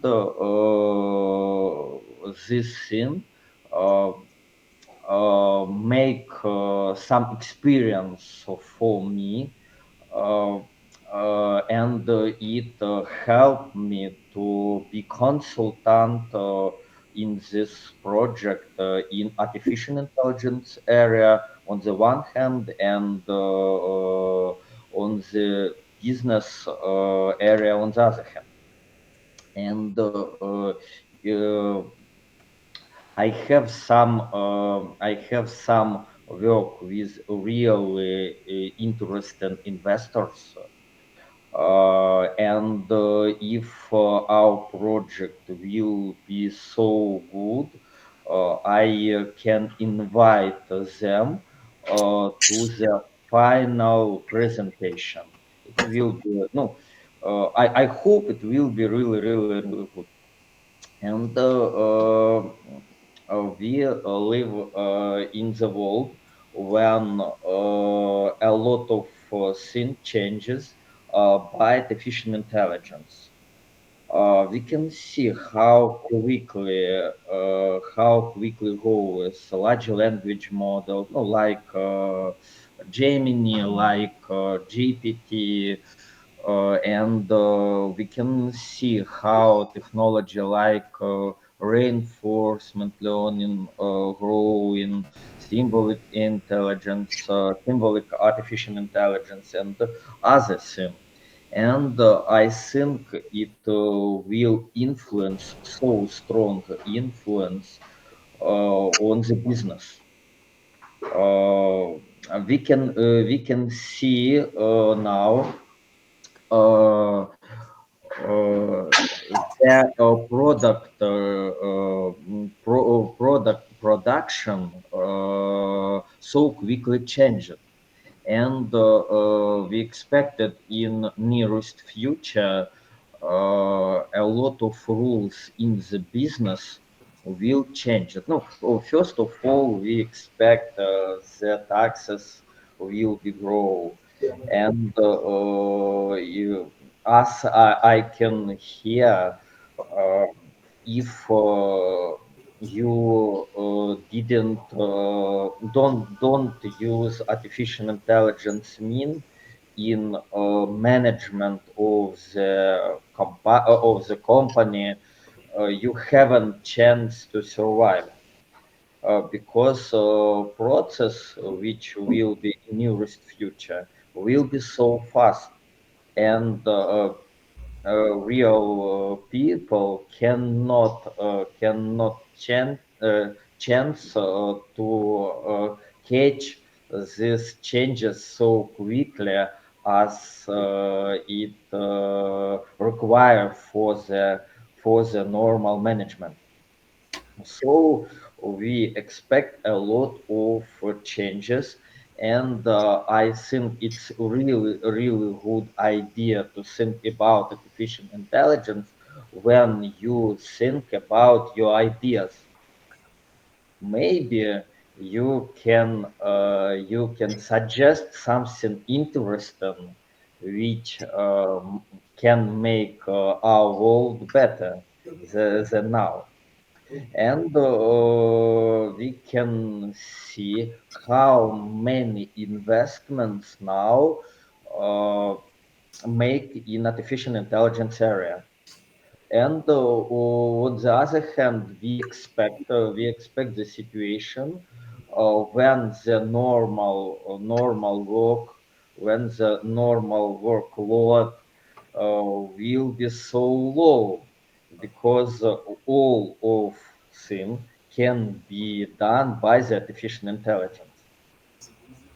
So our project, our activity is absolutely wonderful to think about that and propose and suggest something interesting. Yeah, if your ideas will be really interesting, maybe real investors will have some proposition for you. So in our project, we have a lot of strong work, and we have to make really great result. Thank you for attention, and let's get to work. Yeah, so we talked a lot. That's your turn right now. First of all, on this slide, you will see the link and the QR code to the document that I mentioned at the beginning. I created a Google document that will have all the ideas that you will present right now, and we will then vote for the best 8 of them, because there are 41 of us. We decided that it would be great to split ourselves into 8 teams of 5 or 6, in one case, people. In each group, there will be necessarily 2 students from the French university and 2 students from the Ukrainian universities. And then that's up to you to decide who is the 5th or the 6th one from which university. It would be easier for you to work like this. So we decided to have such a rule. But that's what we'll do a bit later. Right now, you can have the floor and can give the presentations of the ideas that I asked you to prepare for today.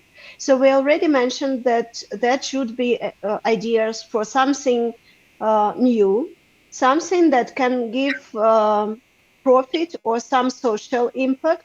Some of the innovations are called social innovations. That means that they don't bring money so much, but they still get some social impact, social change, and can give social benefits to the society. But still, we are mainly focusing on the ideas that can bring money, of course. So when you will present your ideas, you will have to think about how to show that your idea is not only brilliant, not only the new one, but also is a profitable one. That's it from my side. The only question is how many ideas we have. Do you know how many French students have ideas?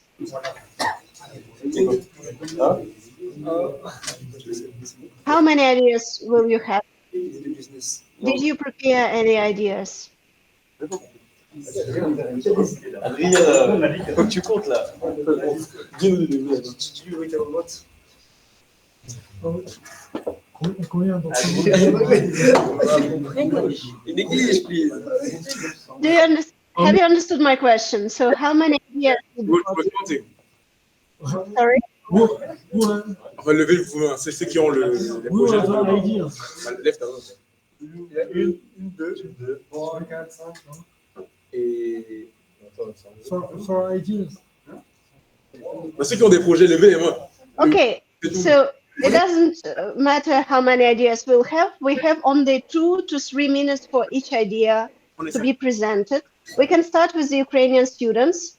Yeah, you wanted to say something? No. Okay, so we'll start with the Ukrainian students. I know that they prepared some ideas. I'm not sure how many of them, but still they will present their ideas. If you have, I'm addressing my words right now to the Ukrainian students, you can have, you can share the presentation if you prepared one, because sometimes it's not clear when we are talking what we are saying, because we all have some different accents, right? And we are not native speakers in English. So it's sometimes easier to have some visual presentation in front of you. So who wants to start?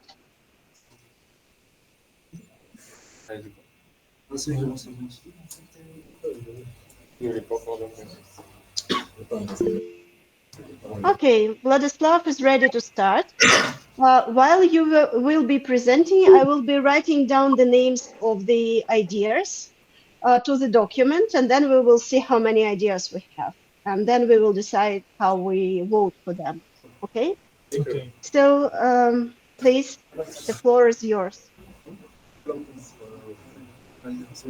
And French team, be very careful to what they are talking about and ask your questions if you have some. The same goes to the Ukrainian students, but maybe Ukrainian students know better what their colleagues prepared. So that's why mainly to the French students. Yeah. Okay. Do you see my screen? Yes. Yes. Okay, let's start. Today, the music industry is controlled by giants like Spotify, YouTube Music, and Apple Music. As they take the lion's share of profits, leaving artists with a mere pennies. A young talent struggle to break through, and listeners have to direct wait to support their favorite performers.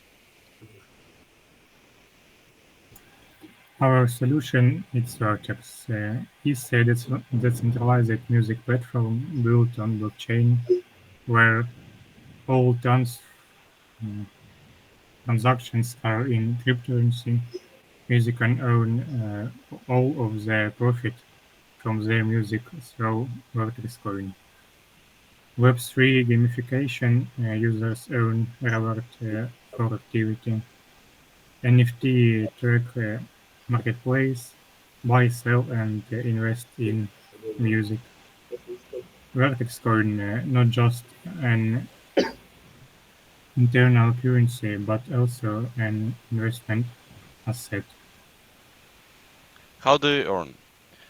It's first of all, it's like transactional fees that a share from purchase made in Vertex Coin, subscriptions, premium access without ads, NFT marketplace, selling digital music assets, and partnerships, collaboration with brands and labels.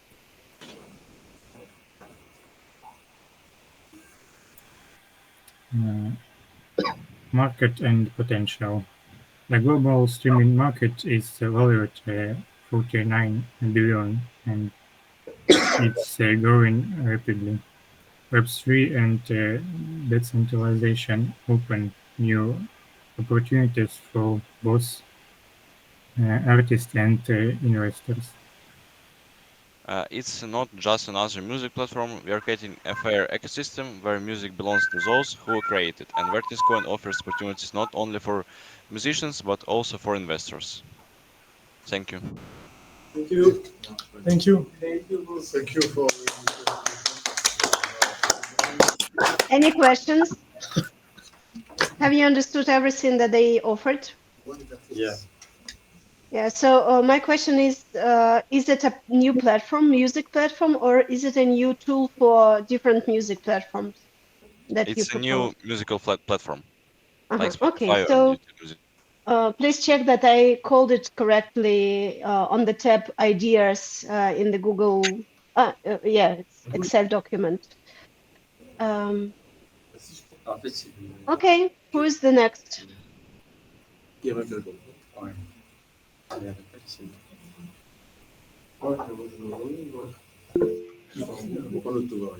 Okay, you can turn on your camera. Okay.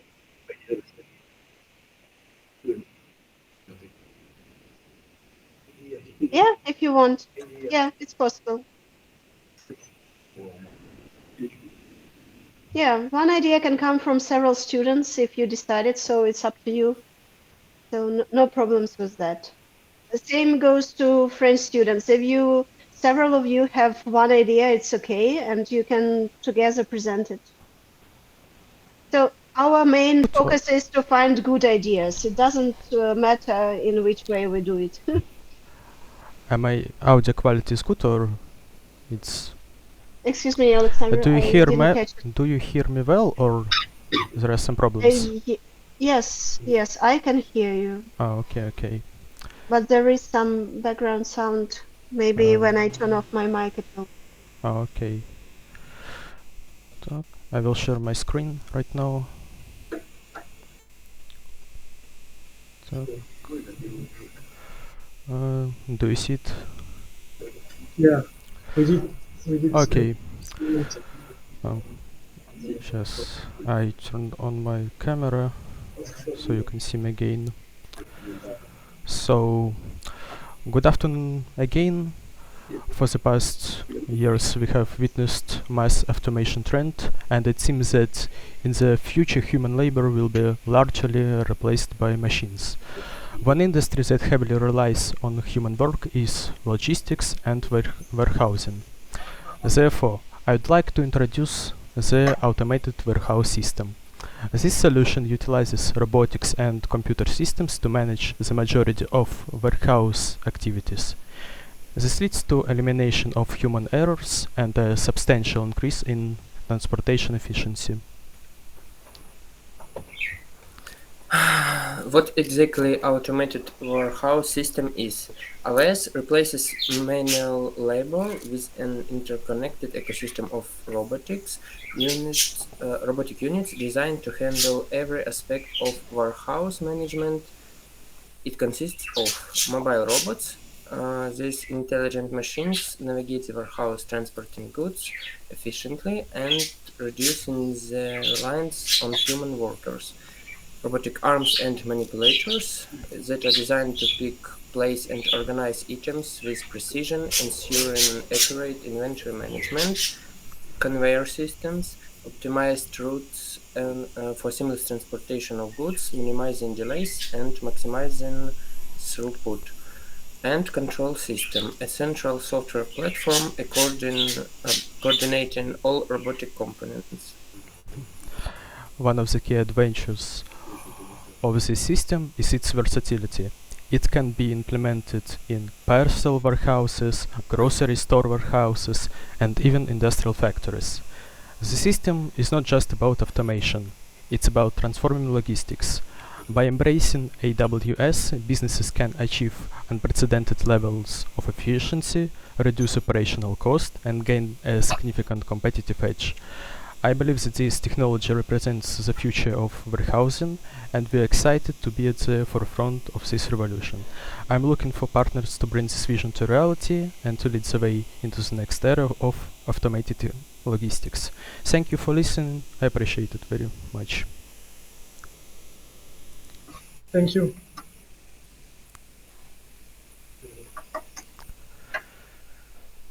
Okay, I have a question about the novelty and the innovation in this idea. Are you sure that it's not, it doesn't exist yet?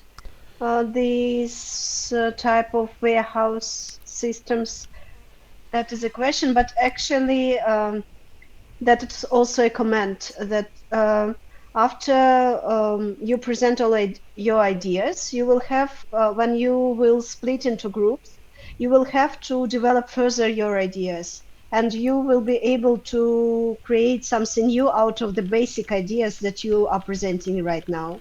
So that's more information for the French students, because if you know that you want to work in this area, in the in the field of warehouse systems, but you're not sure that this idea is innovative on you, you can join this group or vote for this idea, but then you can suggest some changes or some innovative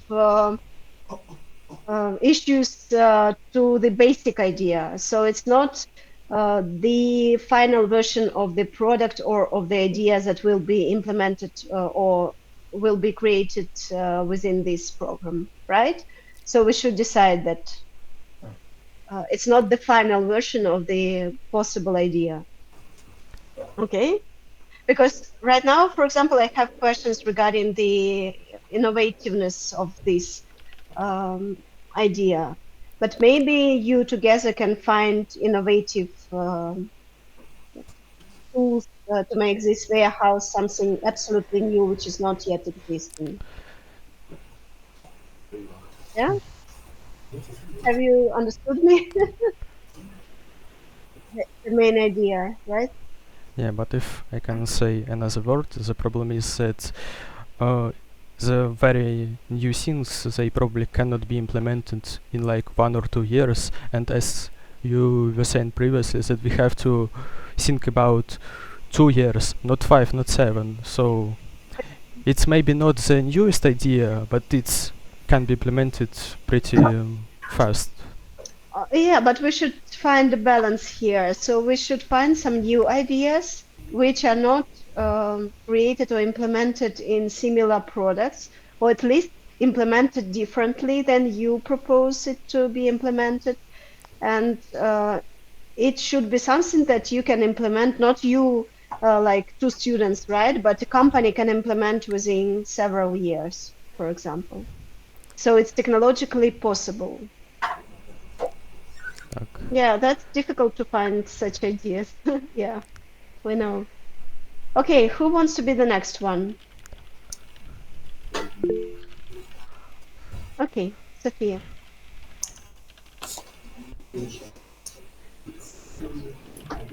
Can you see the presentation? Yes. Sure. Sure.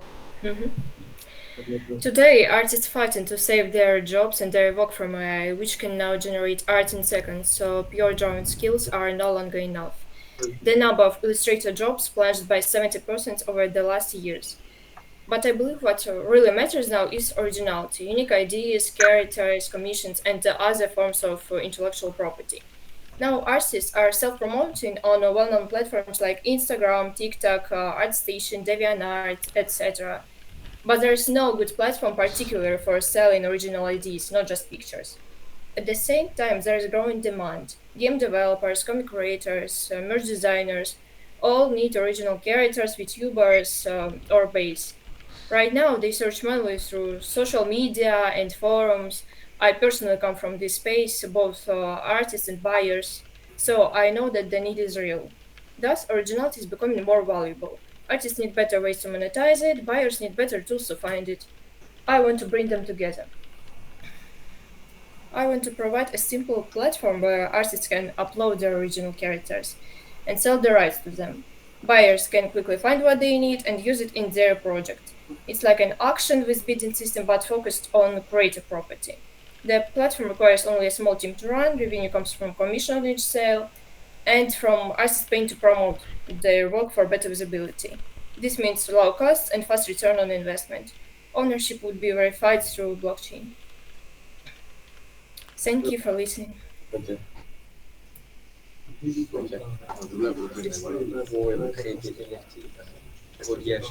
Any questions? Not really. That it doesn't exist yet.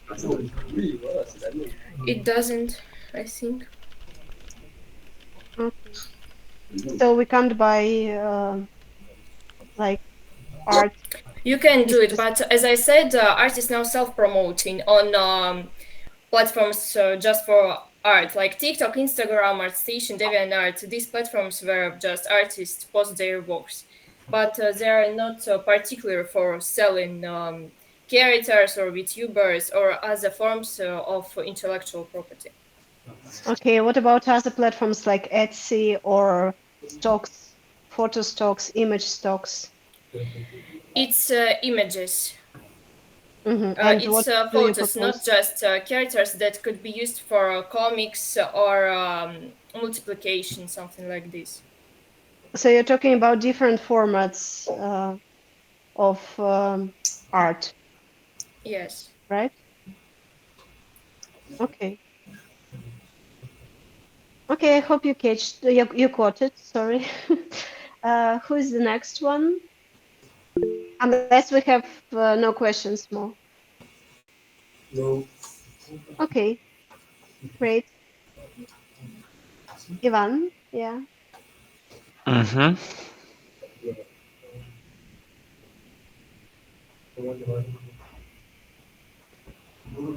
Hello, everyone.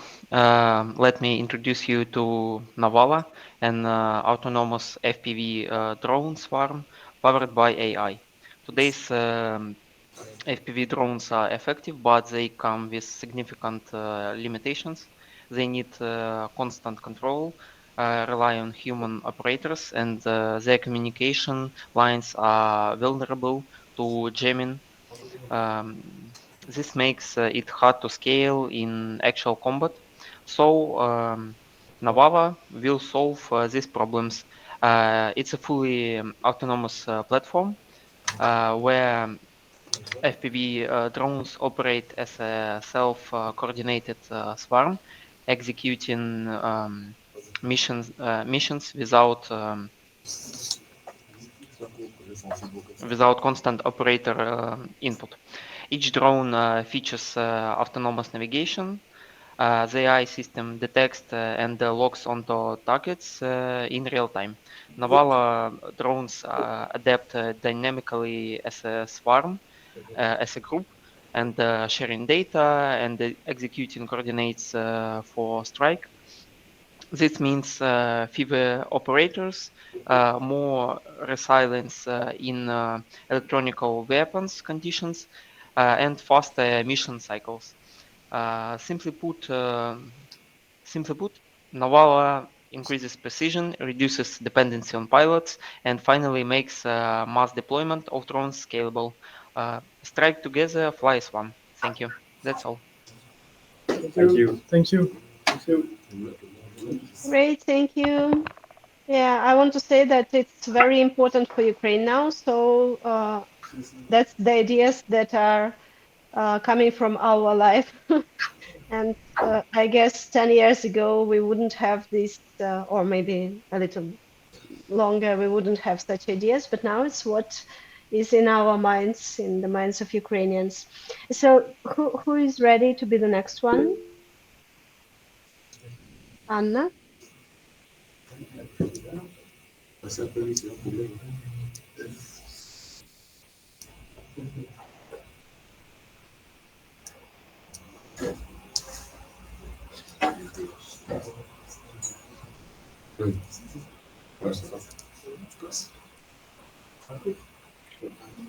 So, hi guys, I hope you're doing well. Yeah. So, I'm really glad to introduce my idea. And my idea is called Splitter. It's an intelligent assistant for launching and structuring projects. So, what the problem?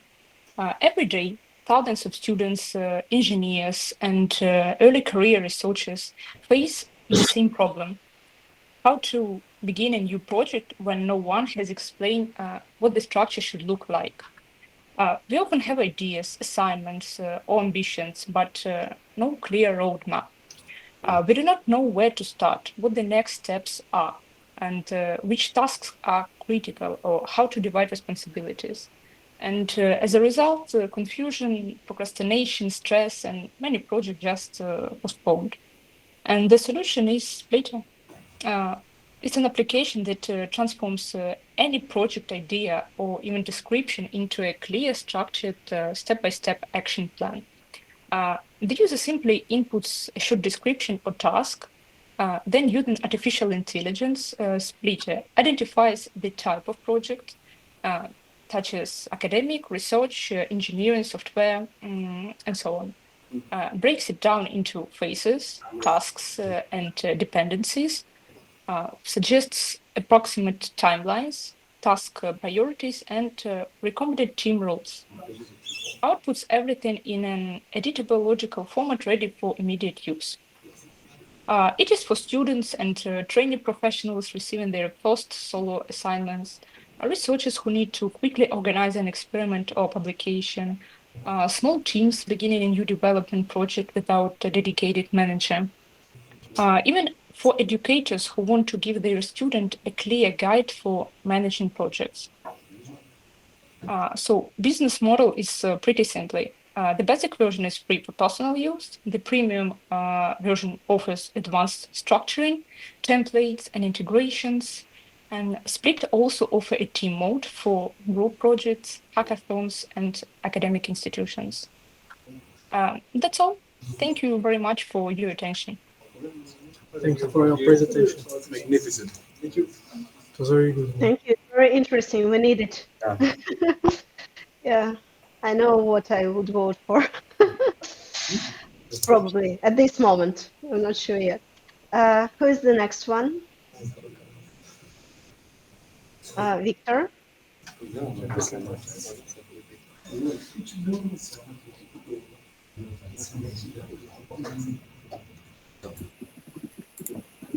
Yeah. Can you see? Yes. Okay. Here is an idea of a home that understands your habits, cares about your safety, and saves energy. The typical intelligence-based system automates routine tasks, regulates the temperature, turns on the lights, adapts to your needs by learning from your actions, recognize your emotional state through your voice. Who is it for? People with disabilities and the elderly. The system is controlled by voice or gestures, simplifying everyday life. Technological families, it centralizes controls through the app, integration with all smart devices. And finally, eco-consumers, that optimization of energy consumptions will save up to 13% of bills. What's the difference? Firstly, emotional interface, the first system that analyzes your mood. Self-learning, AI predicts your needs. Security, blockchain data encryption, and face recognition. And finally, social mission. This cooperation with the state and foundations to provide subsidies to vulnerable groups. We monetize through subscription to the app for basic function and selling complete kits with 24/7 support. The smart home market is growing by 15% annually. And we want to make the lives of millions of people easier, safer, and more environmentally friendly. Thank you. Thank you for attention. Thank you. Thank you. You will have to think what is new about this idea, and if we vote for this idea, if you vote for this idea, you will have to find the precise details that are different from the existing solutions. Okay? Sure. Okay, who's the next one?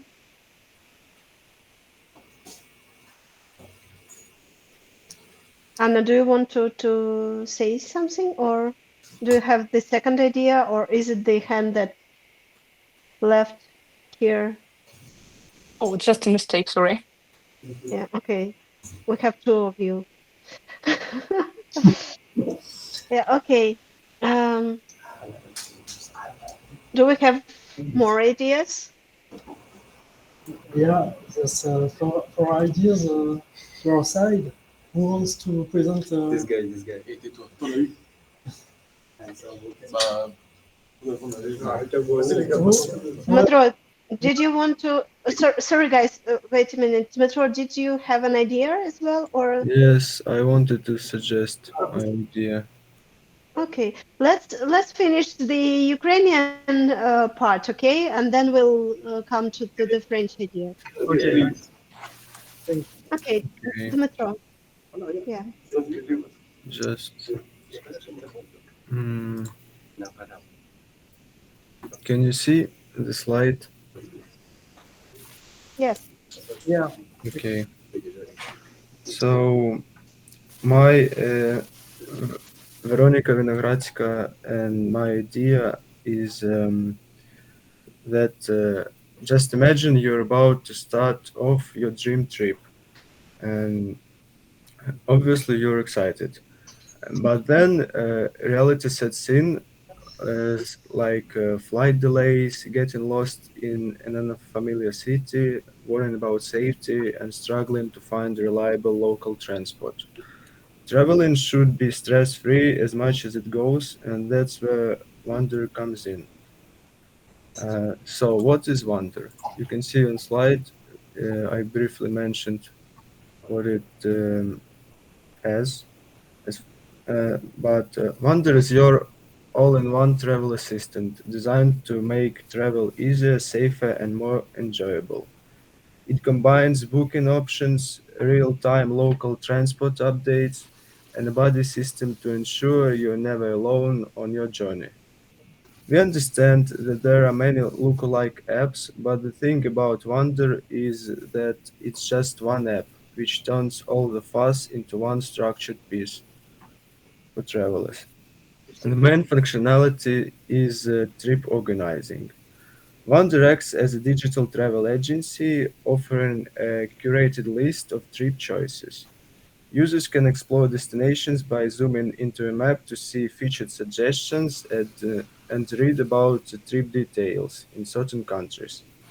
In case users do not know what exactly they want yet, a filtering system allows users to choose trips based on their travel goals, whether it's a family vacation, an adventure with friends, skiing in the Alps, sunbathing in Morocco, or a cultural tour in Nepal.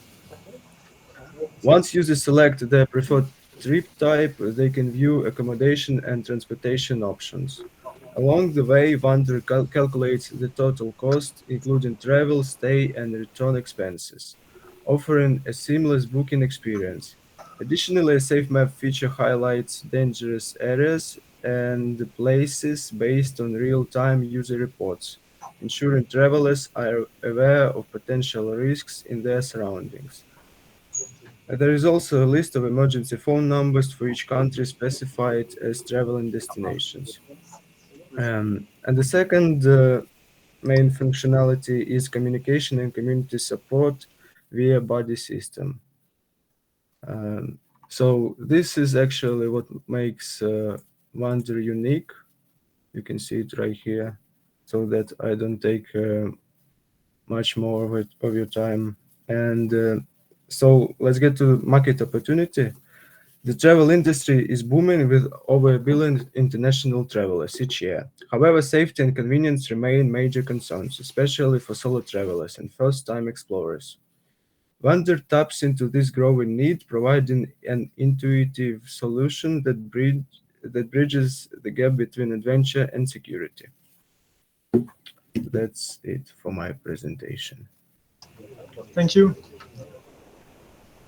Thank you. Do we have more ideas on the Ukrainian side?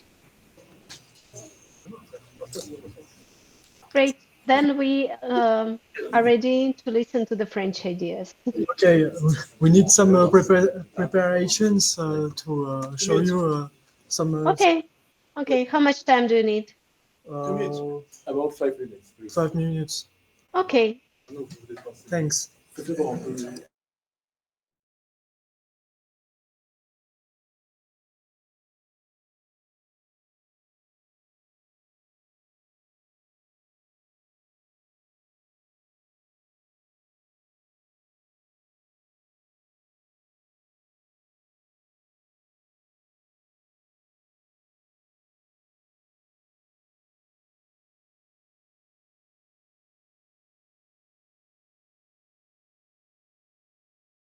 You can see? Yes, perfectly. Okay. So. Moi, on n'a pas à me voir, c'est chill. Bon, non, vas-y, viens la caméra.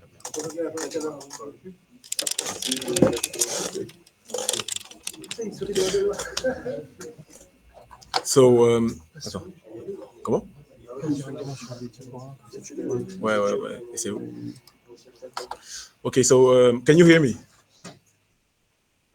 Yes, very well. Okay. So hello, and thank you for giving me the floor. So my project, or our project, is called Project Nix. It's read N-I-X, but it's written N-X, because there exists already an enterprise who has the name Nix, so we use NX instead. So the Project Nix is about a new, let's say, a different perspective on energy generation, and it will be used in the domain of luxury watches. So first of all, the product is aimed at watchmaking enthusiasts and people who really seek for innovative designs and really modern innovations. For example, our project, it makes use of ferrofluid.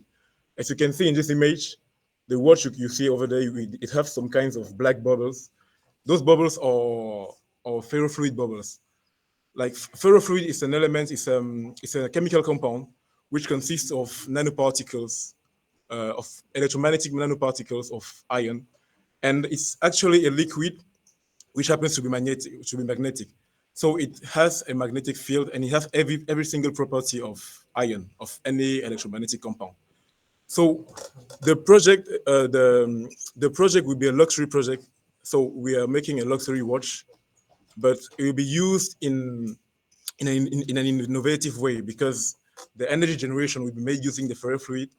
And since it looks good, since it's beautiful, it will also be something really aesthetic and really more of an exotic product. And also we make use of one of the rare applications of ferrofluid. Since this compound, ferrofluid, has never been used really in an effective way, we're trying to make a new use for it, so that eventually different enterprises or different investors can make use of ferrofluid in a really interesting manner.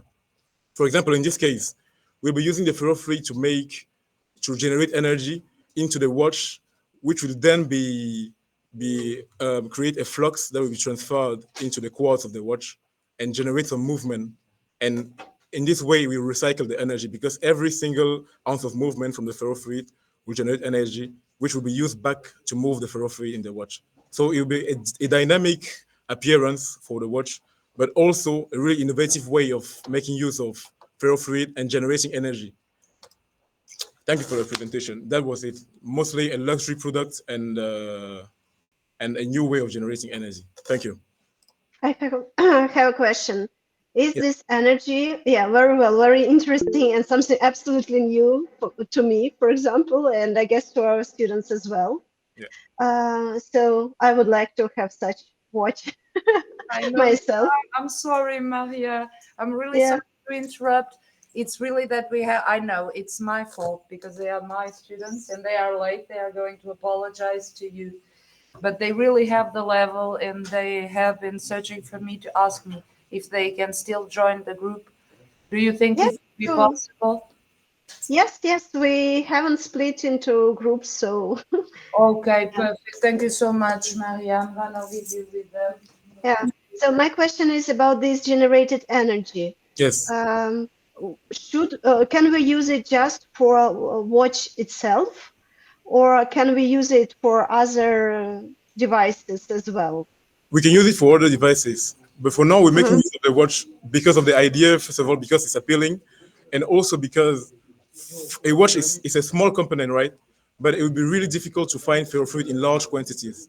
So we want to make a useful application of it, of this method of generating energy. But we want to make a useful application that will also be attractive, so we can make it commercial. So I would say that an MVP, you will, I don't know whether you know this concept or no, the minimum viable product. We will have this concept in the next sessions. Okay. But the minimum viable product in your case would be, I guess, the technology, this energy generation technology, but you can implement it into different devices or different versions of devices, and probably at some stage you will have these luxury watches or something like that. Okay. But maybe you can have something more, something smaller as well. Okay, I see. The basic technology that should be patented, for example. Okay, very interesting, very nice. Do you have other ideas? Bah, il y a d'autres idées, non?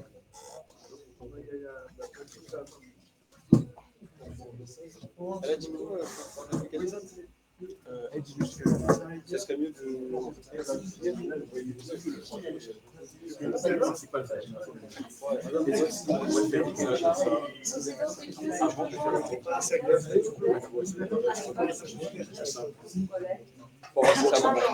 I excuse myself. So there's 3 or 4 people that are joining the group. Please include them in your group so they try to do it the best way possible. I know it's last minute. Ask them. It's not my fault. Okay. No, shame on you. No, next time, sooner, okay? So how many students do we have right now on the French side? 20? Okay. How many? Yes, Maria, pardon. I'm sorry, I was speaking to the students. Yeah, sorry. How many students do we have Yes, so let me now? We had 17. 1, 2, 3, 4, 5, 6, 7, 8. You sent me the list with 20 students, I guess.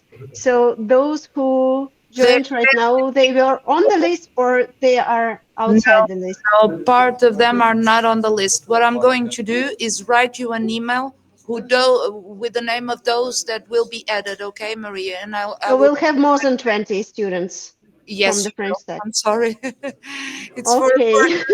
that's the Okay, we'll have bigger groups. Yeah, it's a cultural problem. French people are always late for everything. I'm sorry. I'm really sorry. I'm just kidding, but it's true. So I'm going to send you the surname and the first name for each student, and then afterwards I will see with my colleague if she has everything for the list, so she can send it with the rest of them. Okay. But for Okay. now, I will send you right away those that are extra, that are not included in the sure. list. Okay. Do we have more ideas right now on your side? Are More students ideas. ready to present? Yeah, you mean? Shh, too much noise, please. Yes, sorry, Maria. More ideas for the projects, you mean? Yeah. Are there any more ideas that haven't been presented yet? Okay, let's go. They are just trying to finish the pitch to prepare to present it to you. Okay, Maria? That's okay, sure. You don't need to have a presentation or to have a final version of the pitch. You can have a brilliant idea and you can just give it to us and we will include it into the list and maybe everybody will vote for it. So don't be shy if you have just a raw idea to present it. A raw? Do you know what raw means? Yeah, exactly. So even if the idea is raw, like a raw diamond, okay, that needs to be.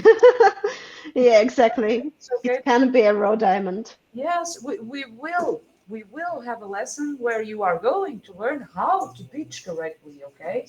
What is the structure? What should you study in your product, the strengths, the weaknesses, okay, all of that, which is called usually SWOT analysis, okay? We are going to learn all of that, but afterwards, okay? So today it's just basically, okay, the idea in full, but very raw, as my colleague puts it, okay?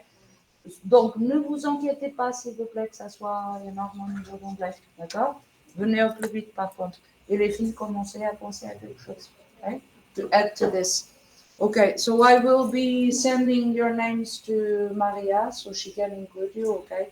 And then afterwards, Madame Ougar will put your list up to date and send it to the colleague, okay?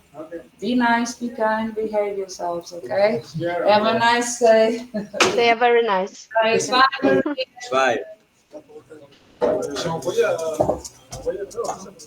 Okay, the more ideas, the better, the more interesting vote for the ideas. Okay, more ideas. Can you,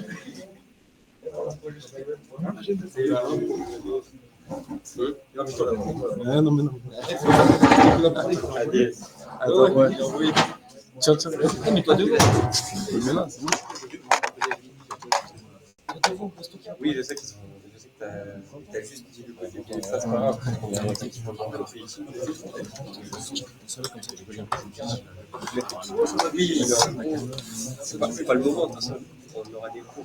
C'est juste qu'on a pris de l'avance. Par PDF, vous avez envoyé, vous avez pas envoyé un PowerPoint? Ah ouais. Comment ça? En accès, c'est bon? En vrai, c'est bon, là. Ça vous va, ça? Bah, c'est vrai pas. C'est la même chose, il y a 3 pages. Bah, c'est en PDF, quoi. Alors, je passe à la prochaine page. Précis. Okay. So sorry, it's a PDF. PDF. Yes. Everything's great. Okay, so hello everyone. Let me introduce our project. Deals with AI. What? Oh, yeah. Deals with AI-powered smart glasses for real-time threat detections. So as you can see, we can see smart glasses with a wireless integrated circuit and UV responsive color adjustable. So so how the AI powered smart glasses work? The purpose is simple, is to anticipate hidden threats that the human eyes may miss, and using an integrated camera in real time AI analysis. These glasses could detect various types of danger or suspicious behavior. And for example, they could identify wanted individuals by matching faces with secure database. And they could also detect weapon, knife, or hidden firearm. And this product could be useful for several types of users. We have law enforcement officers for monitoring crowds or high-risk zones, security agents in the public place, and even civilians such as visually impaired or vulnerable individuals who need a real-time assistance to stay safe. And the business model will include hardware sales. And thank you for listening. Great, very interesting.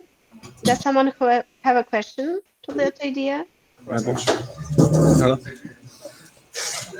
No questions. Okay. Ok, fine. Comment il a fait pour arrêter, non. Okay. Quoi? Ben ouais, attends. Attends. Ah ouais, non, mais c'est pas ça. C'est pas le nom. Ok. J'ai envoyé ici, j'ai envoyé. Ok. Regardez si tu vois. Si sur ta page, j'ai envoyé. Vas-y, viens ici, là. Non, moi, je peux pas être. Je peux pas caméra. C'est moi dire qu'on va bon. Va sur. À gauche. Attends, avec mon doigt, je peux pas, wesh.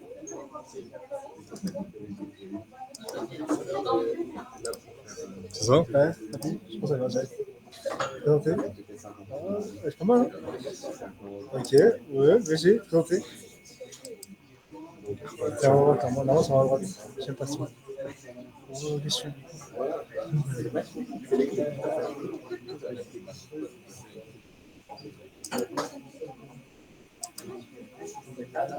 C'est chaud. Ok. Alors, attends, je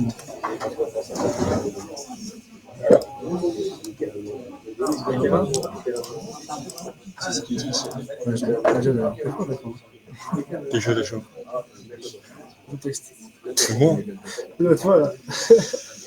Hello everyone, we are going to present you our project with my friend Adam. Hello. So basically, a month ago, we were planning our trip to Bastia. It's a region in the south of France, a little island, and it was kind of not hard, but difficult, boring. You know, you need to put the date. Well, it's necessarily, but we are going through the site booking.com looking for a hotel and plane ticket. It was a time loss, big time loss, and we did our research, and people lose approximately 10 hours per trip looking for everything, flights, hotels, flight, and activities. So our AI make it easy. Imagine telling an application, I want a beach, vacation, or a budget, and in second you get a full itinerary optimized for price and experience. That's what we have built with the Smart Travel, Smart Business. Our AI finds the best deals and customize trips to your needs. You want adventure, relaxation, and mix.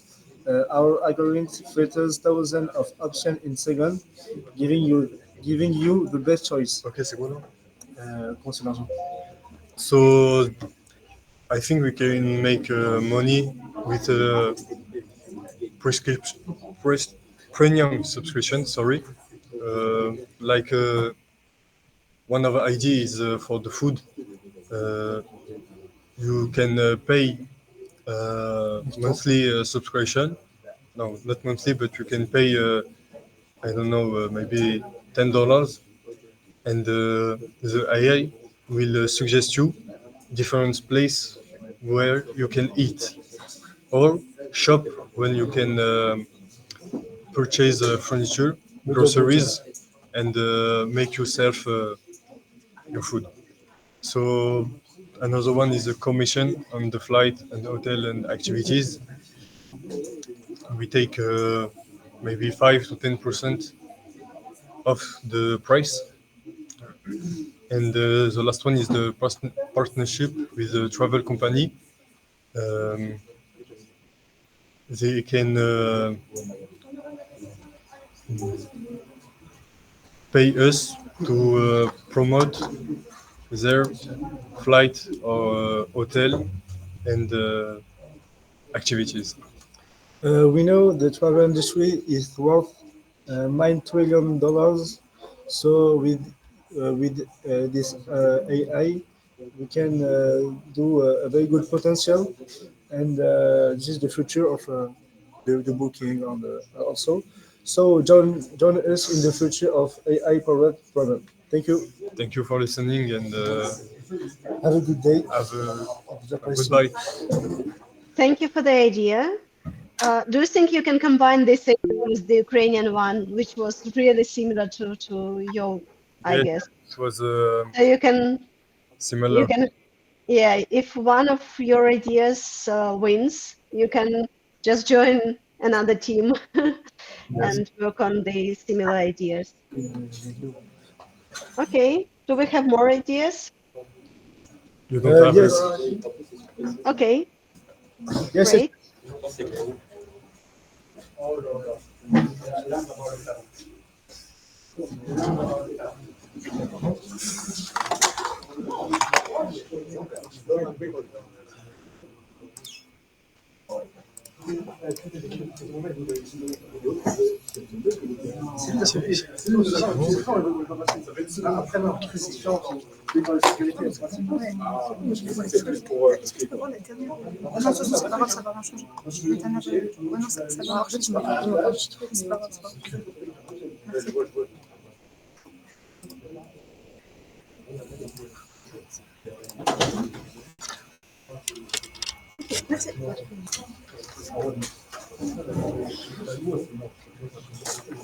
Mais je suis un peu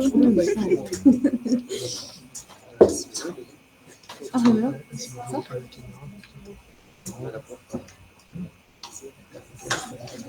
Ah ouais. So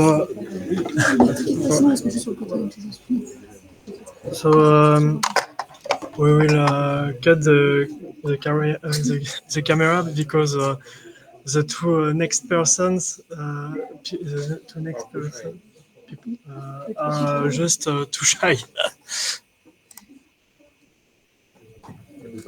That's okay. Okay. Ah là, on est bien. Là. Ok, tu vois, c'est bon. Vas-y. Ah, moi, je mets à côté de toi. First, we need the idea. Okay, vas-y. Okay. Hello, everyone.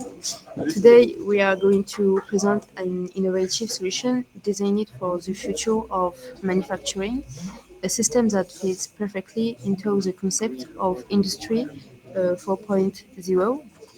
So, first of all, as we know, Industry 4.0 is all about using smart technology in manufacturing to improve processes. One of the main problems that manufacturers have is keeping machines working without causing unnecessary downtime or spending too much money, and how intelligent predictive maintenance system can help with this. Our system uses IoT sensors, artificial intelligence, and real-time data analytics to predict machine failures before they happen, enable predictive maintenance instead of reactive maintenance. Let's explore how it works. Our system consists of three main components: IoT sensors, AI-driven analytics, and real-time monitoring. First, the IoT sensors are installed on various machines across the factory. These sensors monitor key performance indicators like temperature, pressure, and vibration, but also energy consumption. The data continuously fed into a central system in real time. AI use special computer programs to check this data. These programs look for any usual activity or trends that might show when a machine might fail. This is the most important part of predictive maintenance. Instead of waiting for a breakdown, the system tells the people who run the machines when a machine is likely to fail. So finally, operators receive clear and easy to understand information to an easy to use interface. This shows exactly when maintenance should be performed, which component needs attention, and which part should be replaced. This makes sure that only necessary work is done at the right time and machines are not left out of action or longer than needed. Okay, so now let's talk about the key benefits of EPMS. First, it reduced downtime by predicting when machine will fail. We can schedule maintenance before the problem occurs, leading to less unplanned downtime and higher productivity. Then there are costs optimization. The system helps you to avoid unnecessary maintenance. It only suggests intervention when needed, which reduces operational costs related to preventive maintenance or unexpected repairs. Then it increased equipment lifespan by monitoring equipment in real time and addressing issues early. The system helps to extend the lifespan of the machines, which leads to long-term savings. And finally, it improved decision making with the real-time data at hand. Operator can make informed decisions, improving overall plan efficiency and safety. The intelligent predictive maintenance system is a perfect example of how Industry 4.0 can transform traditional manufacturing. So it leverages IoT, AI, and data analytics to enable smarter, more efficient maintenance, ultimately reducing downtime, cutting costs, and extending the life of machines. The system is a life changer for manufacturers looking to stay ahead in an increasingly tech-driven world. So that's all. We are finished.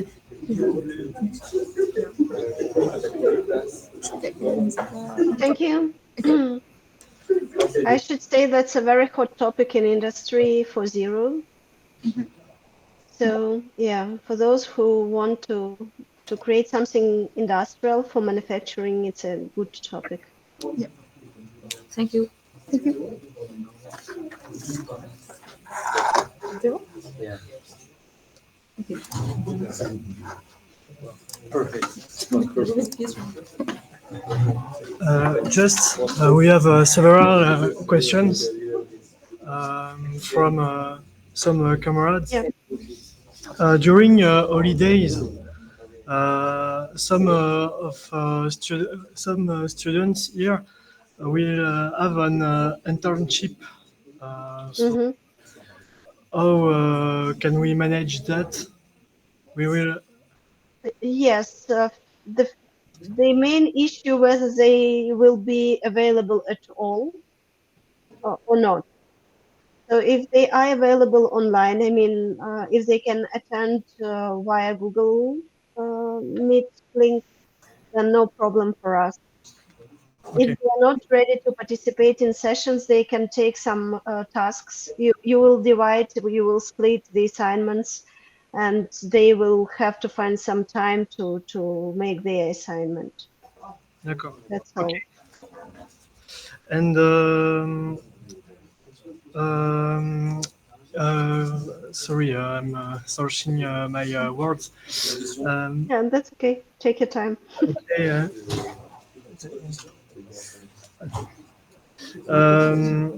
Some students want to know if it is possible to follow the lesson in Distantly. Please, thanks. Yeah, sure. We all are in a distance mode, as you see. I mean, the Ukrainian students and teachers. So you can attend this way as well. You shouldn't be present in the classroom at Akama PME if your coordinators of the project and your teachers allow you. So for us, it doesn't matter. Okay, thanks. It will help a lot for a lot of students, I think. Thanks. Yeah, the only thing is that you should participate, you should make your assignments, and you should communicate with your Ukrainian colleagues, not to disappear. That's the only precondition. Okay. So, do we have more ideas? Is there another idea?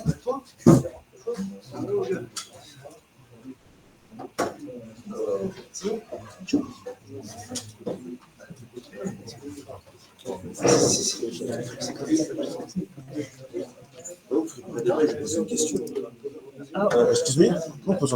Excuse me?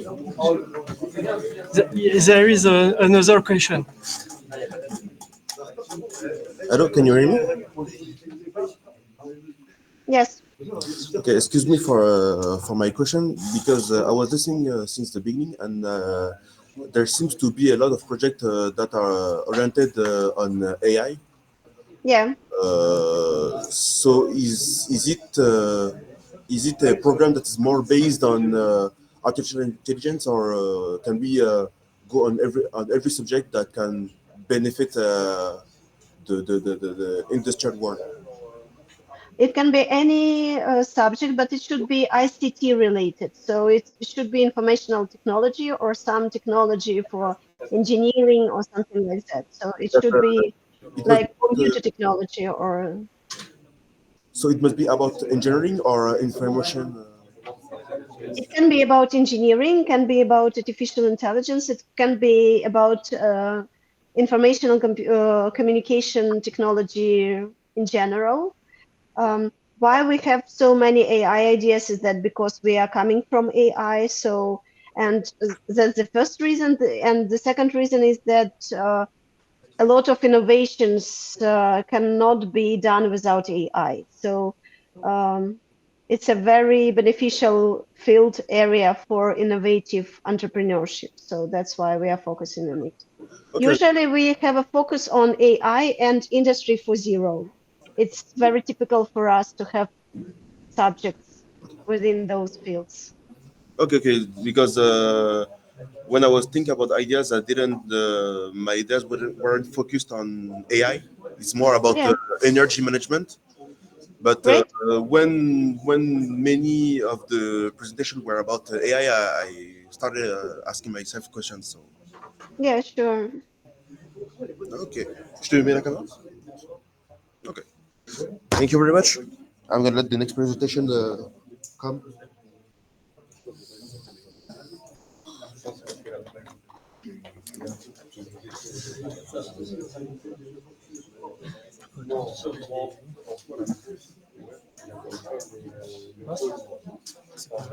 Ouais. C'est quoi? Je vais faire un montage. Non, du coup, je l'ai envoyé par mail.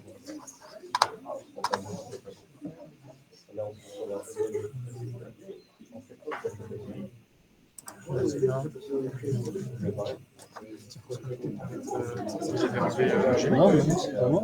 Il était déjà enlevé du coup. Ah, mais du coup, quelqu'un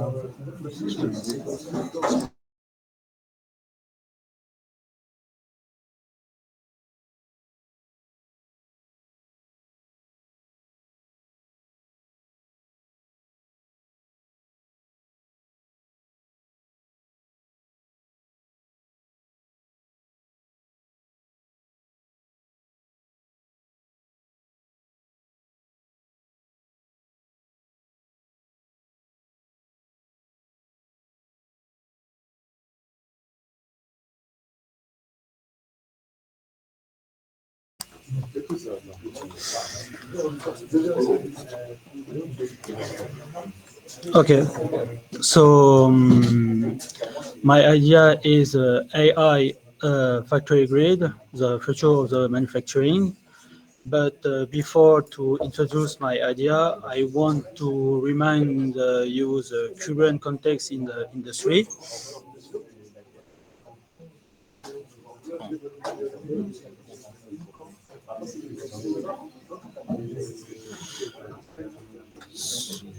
Oh merde.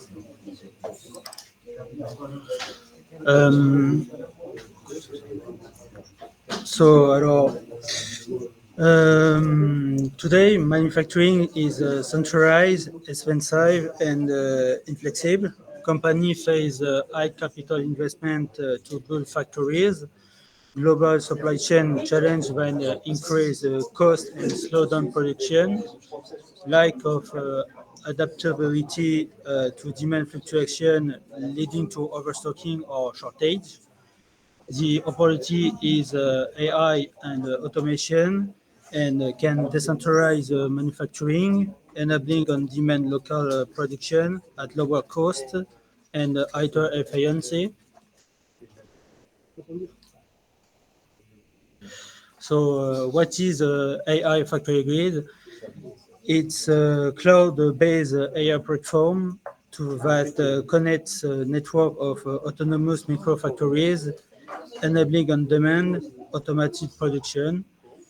These microfactories use industrial 3D printing, robotics, and CNC machines to manufacture any product without human intervention.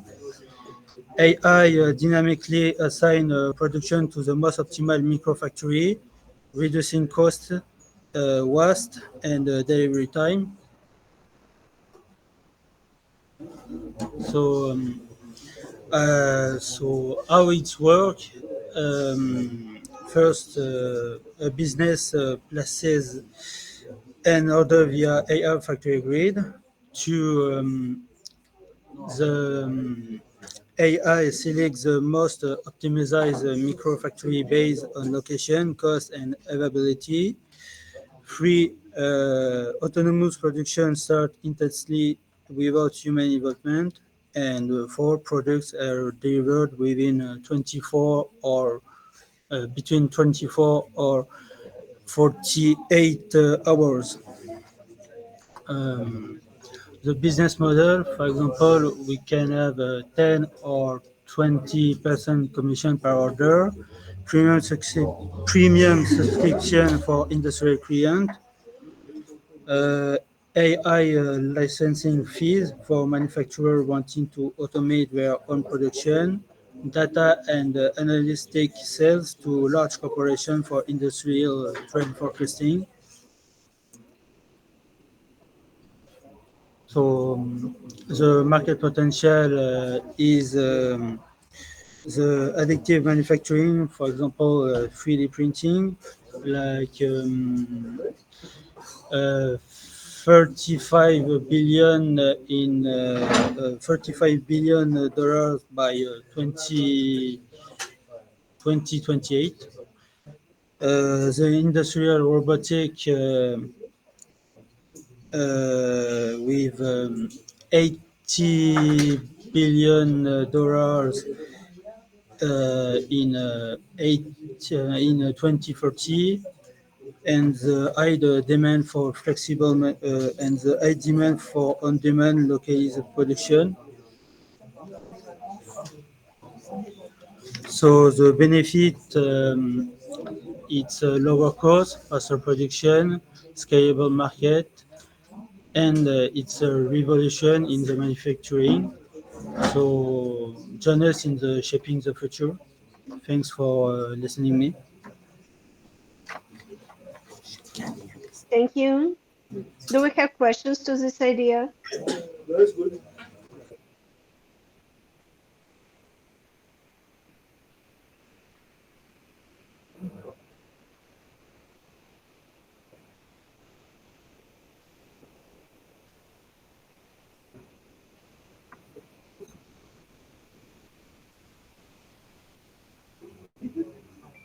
Yes, that's it. It's the platform more in the local to help big company and small to produce to come in and have these products more speedily and less and at a lower cost.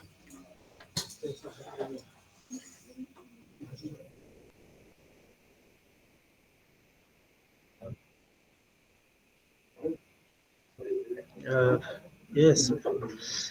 It's like a service, yes, and you're welcome.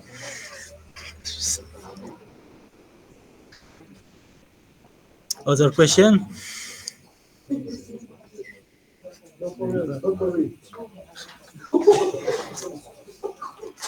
I guess not. Do we have more ideas?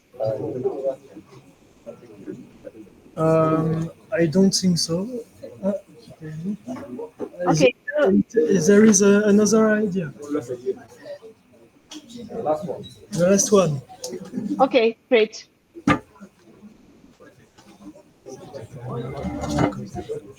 So unfortunately, there is no slides. But That's okay. that's okay. Okay. Yeah. So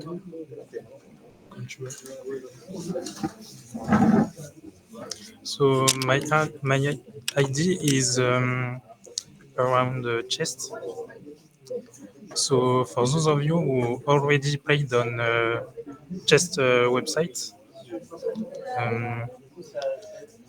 you should already know that there exist services like game analyzing and problem solving to train your brain around the chess moves and understanding the game. But there's no services which explain the ideas behind those moves. So my idea is to create an AI which will act like a chess coach, and instead of showing you of simply showing you the the, the most optimized move, it will explain what's the idea behind it, and for example, if it's like a 3 to 4 or even more a strategy based on more than one move, to explain to you the goal and why it's played like that. So my idea would complement the already existing system in this chess website by explaining to you this the optimized moves instead of just showing it to you.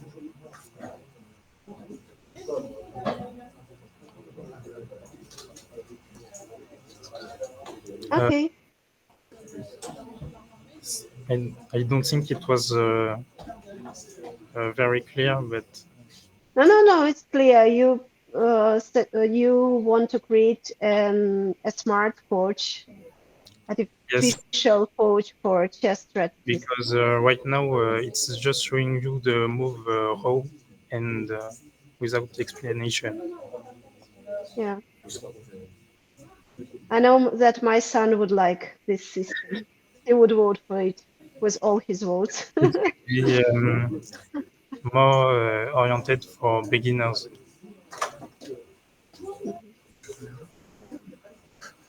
Do we have questions regarding this idea?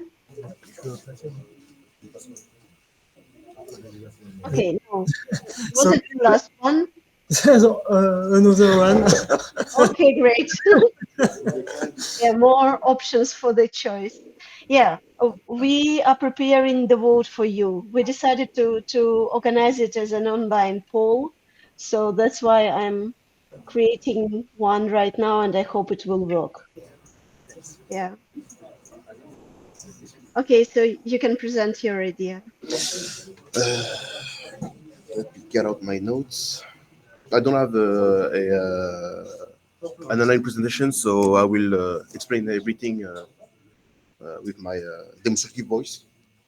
Yeah, sure. So basically, right now we are faced with a world with a huge issue: is the energy consumption that is rising. The things that nobody is safe from this problematic, whether it is people living in their houses, companies when they're working, countries. At every scale, the energy is an issue.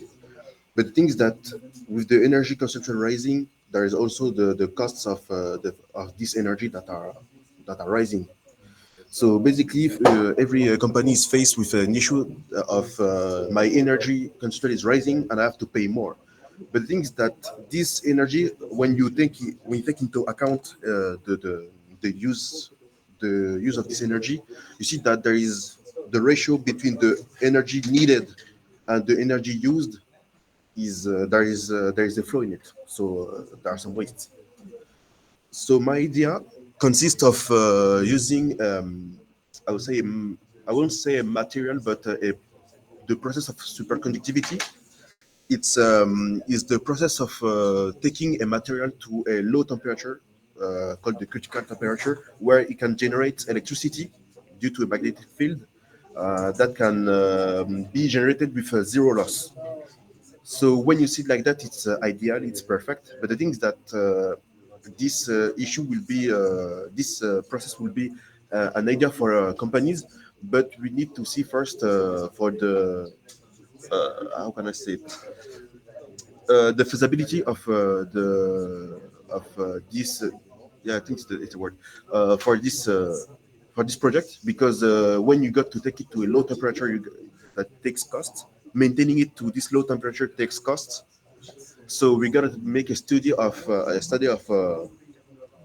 is the return on investment worth the shot, or is it more expensive than still continuing to consume more energy?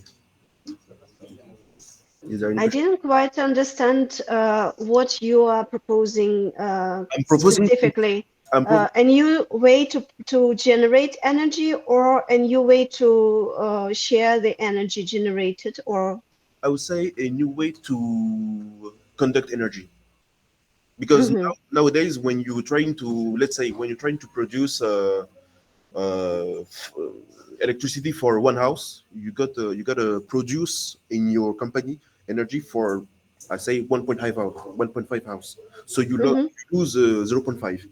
So my goal is to reduce this loss, and with my idea, I'm trying to get this loss to zero with the superconductivity. But now the thing is, there still needs some study to see if the project is worth the investment. Can you sell the excessive energy that was produced, or no? Nowadays we can't sell it because the excessive energy is when, let's say, when you take into account the energy that is traveled from a power plant to a home. It goes in the wires, and the excess of energy goes out in the form of heat due to the resistance in the wires. And with my idea, there won't be any heat because the material that will be used will be cold, and we conserve every I would say every ounce of energy in the wire.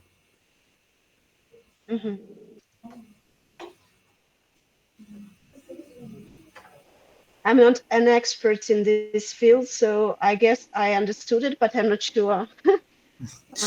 The thing is that my project is not something that is 100% sure that will work, because we need to study the quality of the materials, the cost to acquire them, accessibility, the if the idea is can last on the in time.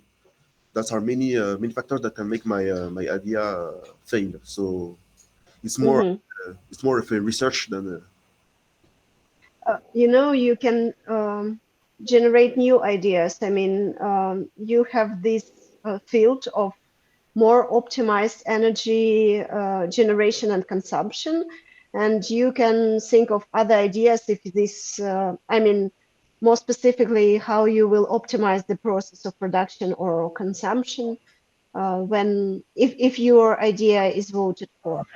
I mean, if we choose your idea for the project. I didn't quite understand what you were saying. Can you repeat, please? Yes, I mean that maybe there are other ways how to optimize the production and consumption of the energy. And you can think of them during the EVV program, if this idea will be chosen. Okay, okay. Yeah, that was just a raw idea Yeah. I was putting out there. So Mm-hmm. it is Okay. people can study it or not. That's that's the point of rousing. Any more question? Does anyone have more questions? No, I guess. Ah, Alexander. Yes. I guess. I wouldn't say. Yeah. Transfer energy more efficiently. Yes. And if the idea is can be established, it will be, I say, it can maybe revolutionize the way things are done. Like you can change the way you build the wires, the conduction wires, many things like that.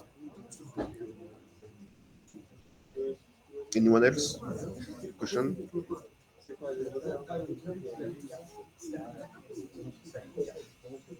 It's not. Okay, no questions. Do we have more ideas?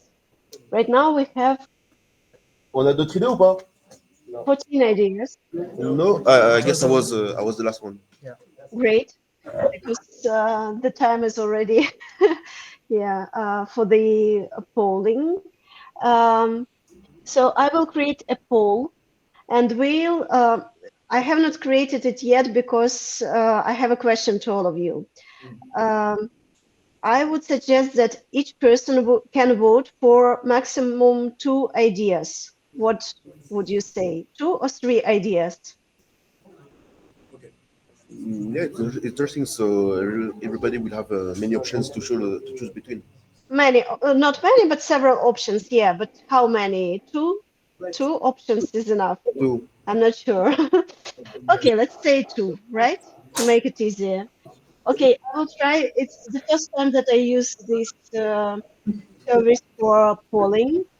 So I will try to create a poll right now, and I will share it with you. If you want, we can have a 5-minute break right now, or 10 minutes if you want, and we can vote after this break. And I will have time for creating the poll and sharing it with you. Let me tell them. Il y aura une pause de 5 minutes le temps qu'elle fasse un sondage. C'est bon? Ok, tranquille. Yeah, so good. Okay, so how much? 5 or 10 minutes? 5 minutes is enough? Yeah, 5. Okay, then 5 minutes break, okay?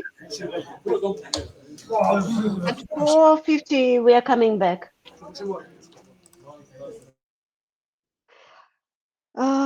The link that you see on this slide will let you vote for 2 ideas. You can use the QR code here to connect to the poll, or you can use this link, or the link is also copied to the chat here. So you can take it from different places.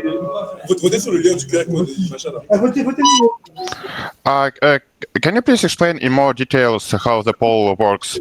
So we vote for the ideas, then we like, and then we will join one of them, or how does this work? Yes. So now you should vote for maximum 2 ideas that you liked. So you choose 2 best ideas to your mind, and you vote for them. And then we'll see how many votes for what idea was given.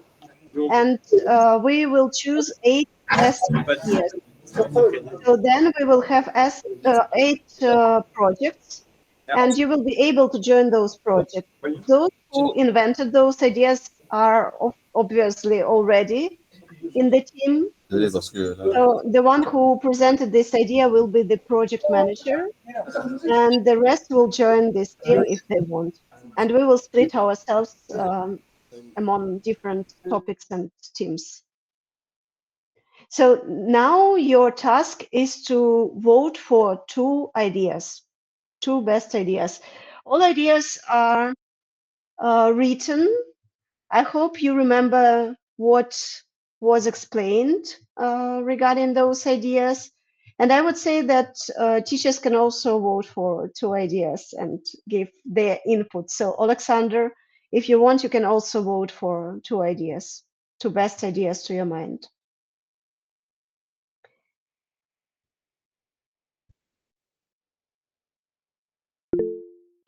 Sorry, should I vote for my own idea? Yes, yes, everyone should vote for his or her idea if you want it to be chosen, because we don't have other options to find whose idea. I mean, okay, so everyone is allowed to vote for his or her idea, obviously. Les gens vous êtes splitter. Vous êtes splitter. Ah ouais? Ouais, t'as 6 mois. Vous êtes splitter aussi. Ah ouais, mon projet, Can you see the poll? Does everything work?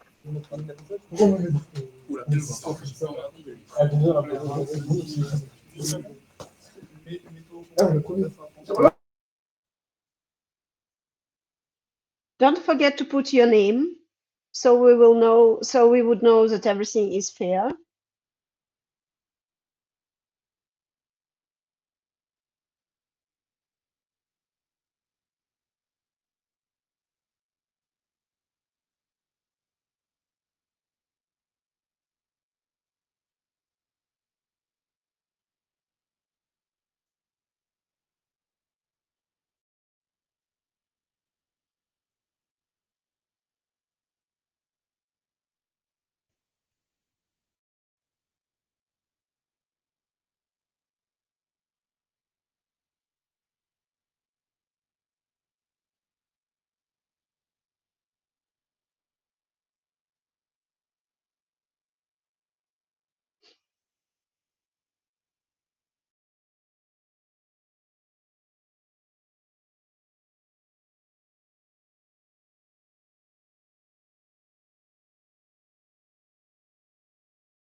Has everyone voted already? No, a few more minutes. Okay.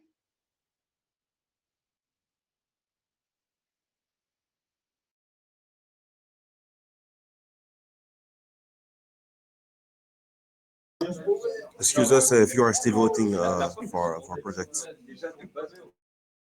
Yeah, that's okay. I hope everything is clear.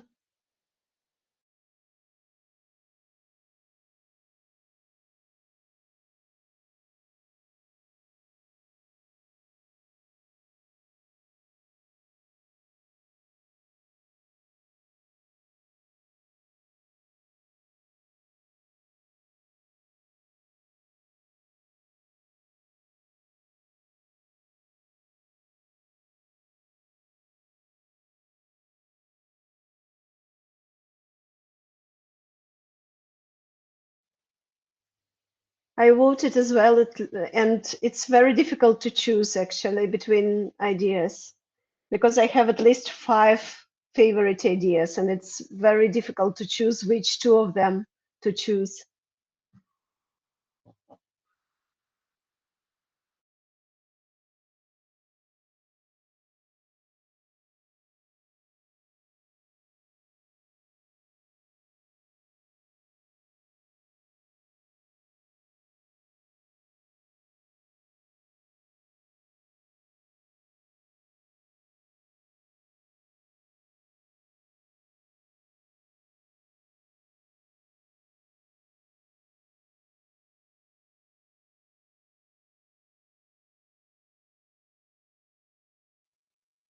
So, how does it look like? Has everyone voted?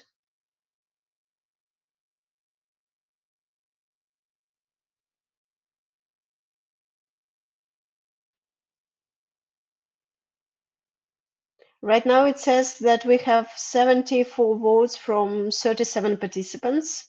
Still, there should be more of us.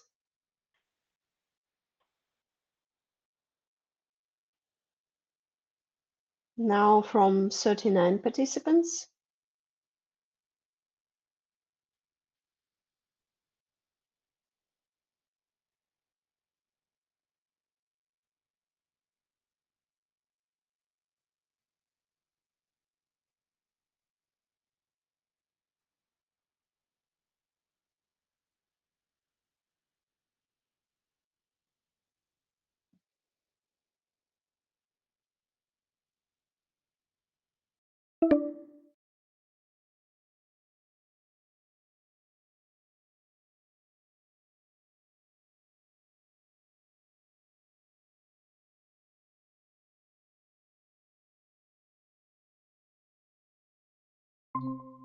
The vote and decide which projects we choose.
Okay, I guess that's it, right? Has everyone voted?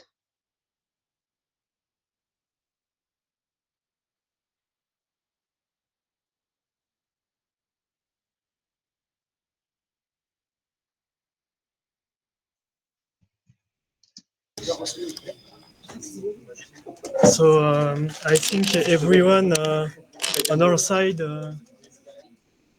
Yeah, I see that 44 participants took part in the vote. So I guess that's how many we have today.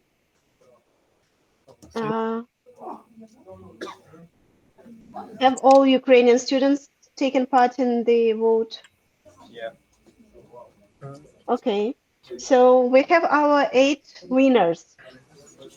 So it's the first place takes Navala.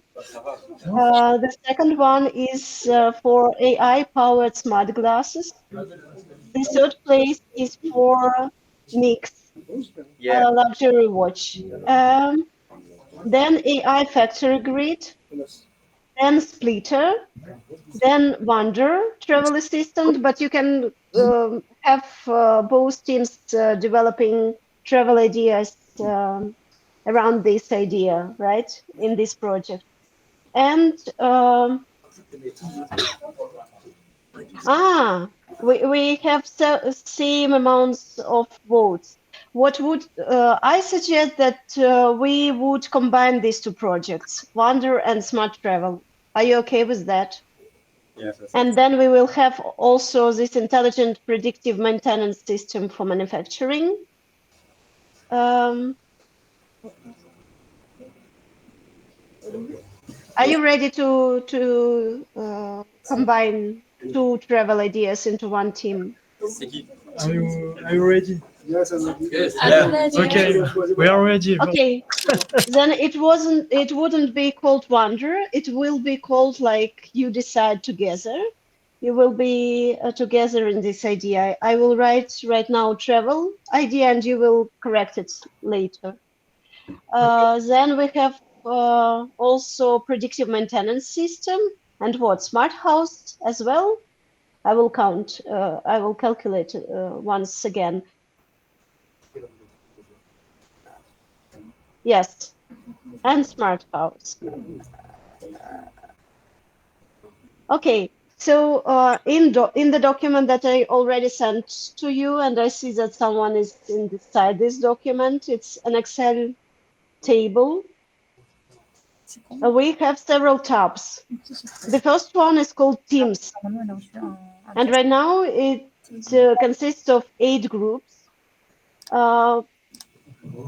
For each project, one group for one project, and you should put your names into those projects or groups. So you should find the Excel document. What Excel And document? put your name. It was on the previous slide. I will show you. I will show you. Can we find the document? Wait a second. Here. Can you see it? On the slide. You can join by scanning the QR code or go. Okay. Yeah. It's long link. Sorry. Oui, c'est un logo pour ajouter les noms et les prénoms sur un tableau. I can send you a link to the chat if you want. But نختاروا من تصاور. ما نقدرش نعرف واحد الاسماء ديالهم شكون. ولكن شنو هما الجروب؟ نديرو سمارت هاوس. ها؟ راه ما عارفينش فين نديرو سمارت هاوس. كيفاش هنا.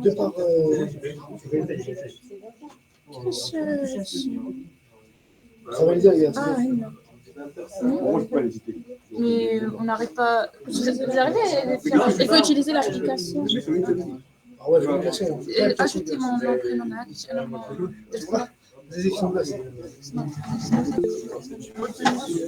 Écrit dans le verre.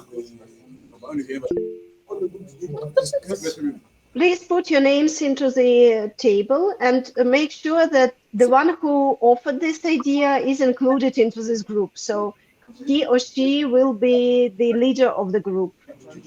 Or they, if there were 2 of them. C'est quoi, c'est 2 Français, 2 Ukrainiens et un... I guess we will have some groups with 6 people. So if you want to join some group, very much, you can put your name also below the yellow line, below the yellow row. Here on the. So you can be the 6 in the.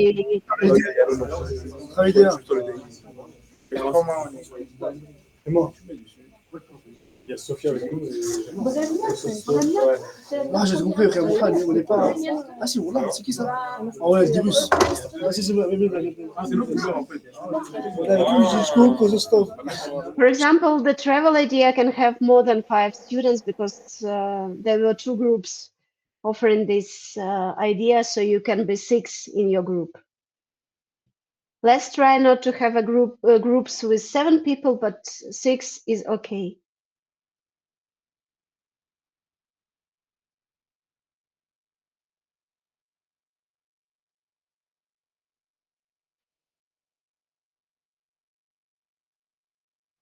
If you have some students that are not in the classroom now, You can send them a link so that they also choose a team for them. That is also true for the Ukrainian students, because I know that we have one student who is not present, at least right now.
You can choose only one group for yourself. Anna, I see your name in 2 groups, for example.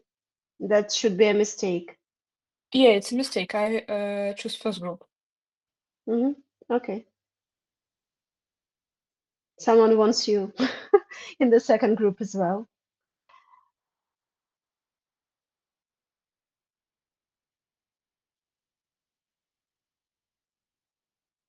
And wasn't it your idea, Splitter?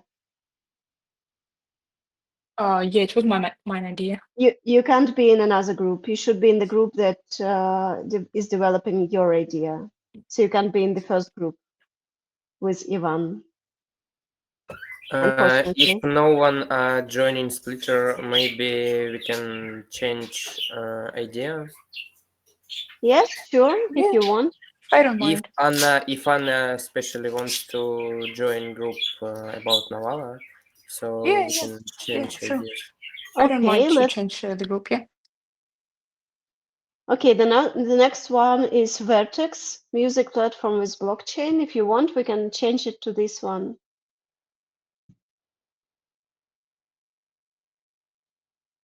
But then, who offered this idea?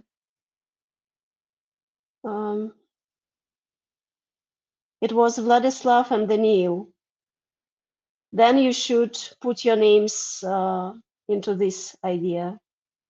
Yes, Vladislav, I see you. And Daniil as well, I guess, right? And then we have 2 places, 2 vacant places in the second group, Nix.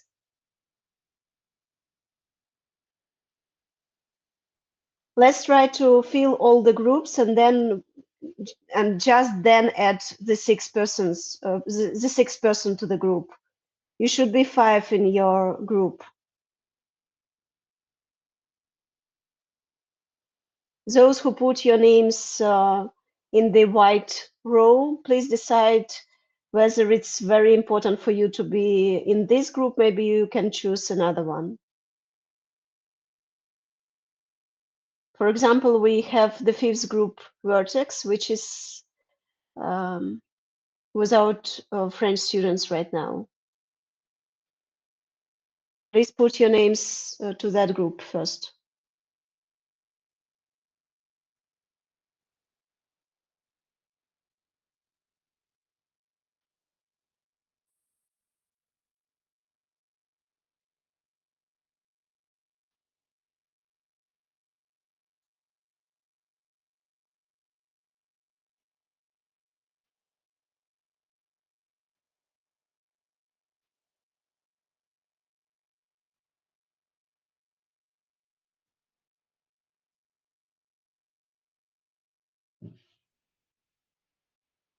There can't be groups with 4 people and with 6 people. So we first should have all the groups with 5 people in them, and just then we can have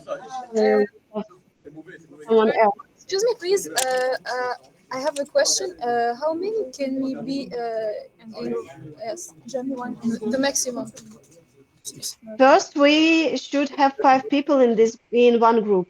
Maximum is 5. We can't be 6. Yeah, but in some cases we will have 6 after we complete filling all the groups. Just for example, in case there is a group which they are 3 people, only 3 people, the other group can't be 6. Yeah, that's what I mean. So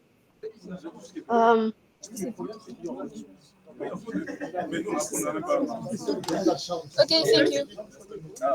yeah, I think that how many of us are already in this chart?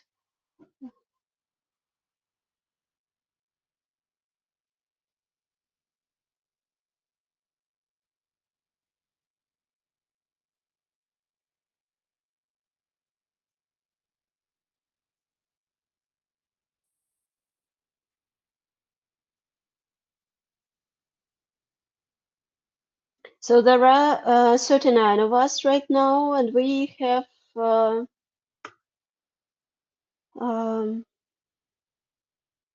45 of us, 21 Ukrainian students, and 24 French students, if I'm not mistaken.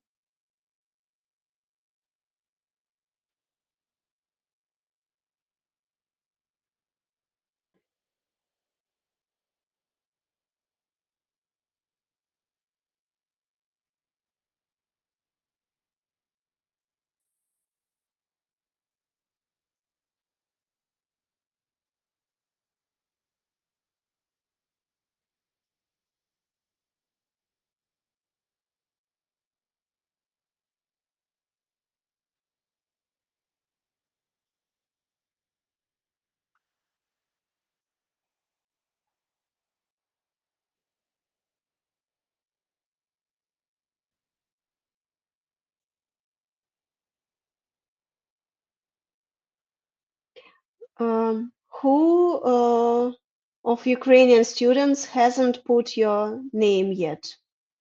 Do we have someone who is not present right now? If I'm not mistaken, Andrei and Denise from ICHI 22-3 group are missing now, especially in Excel file. Yeah.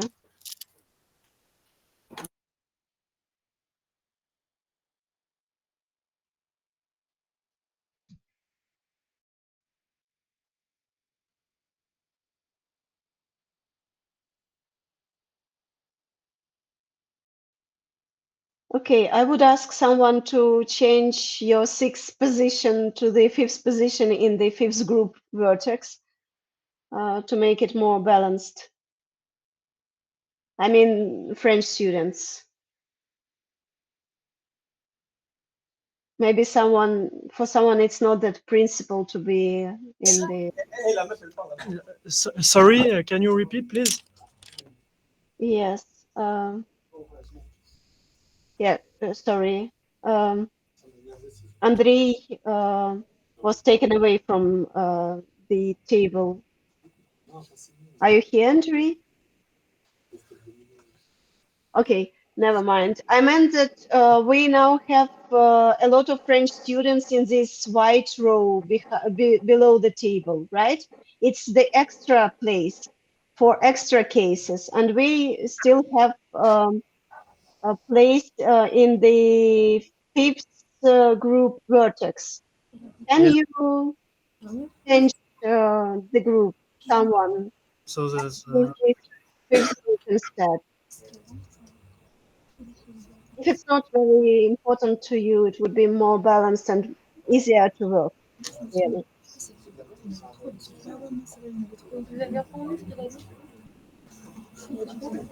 En fait, il a dit il y a beaucoup de gens dans le 2e groupe. Donc, il y a le 5e groupe, il n'y a personne là-bas. Donc, il a dit, est-ce que vous pouvez bouger pour... Non, si, on a le 5e groupe. Il reste une seule personne.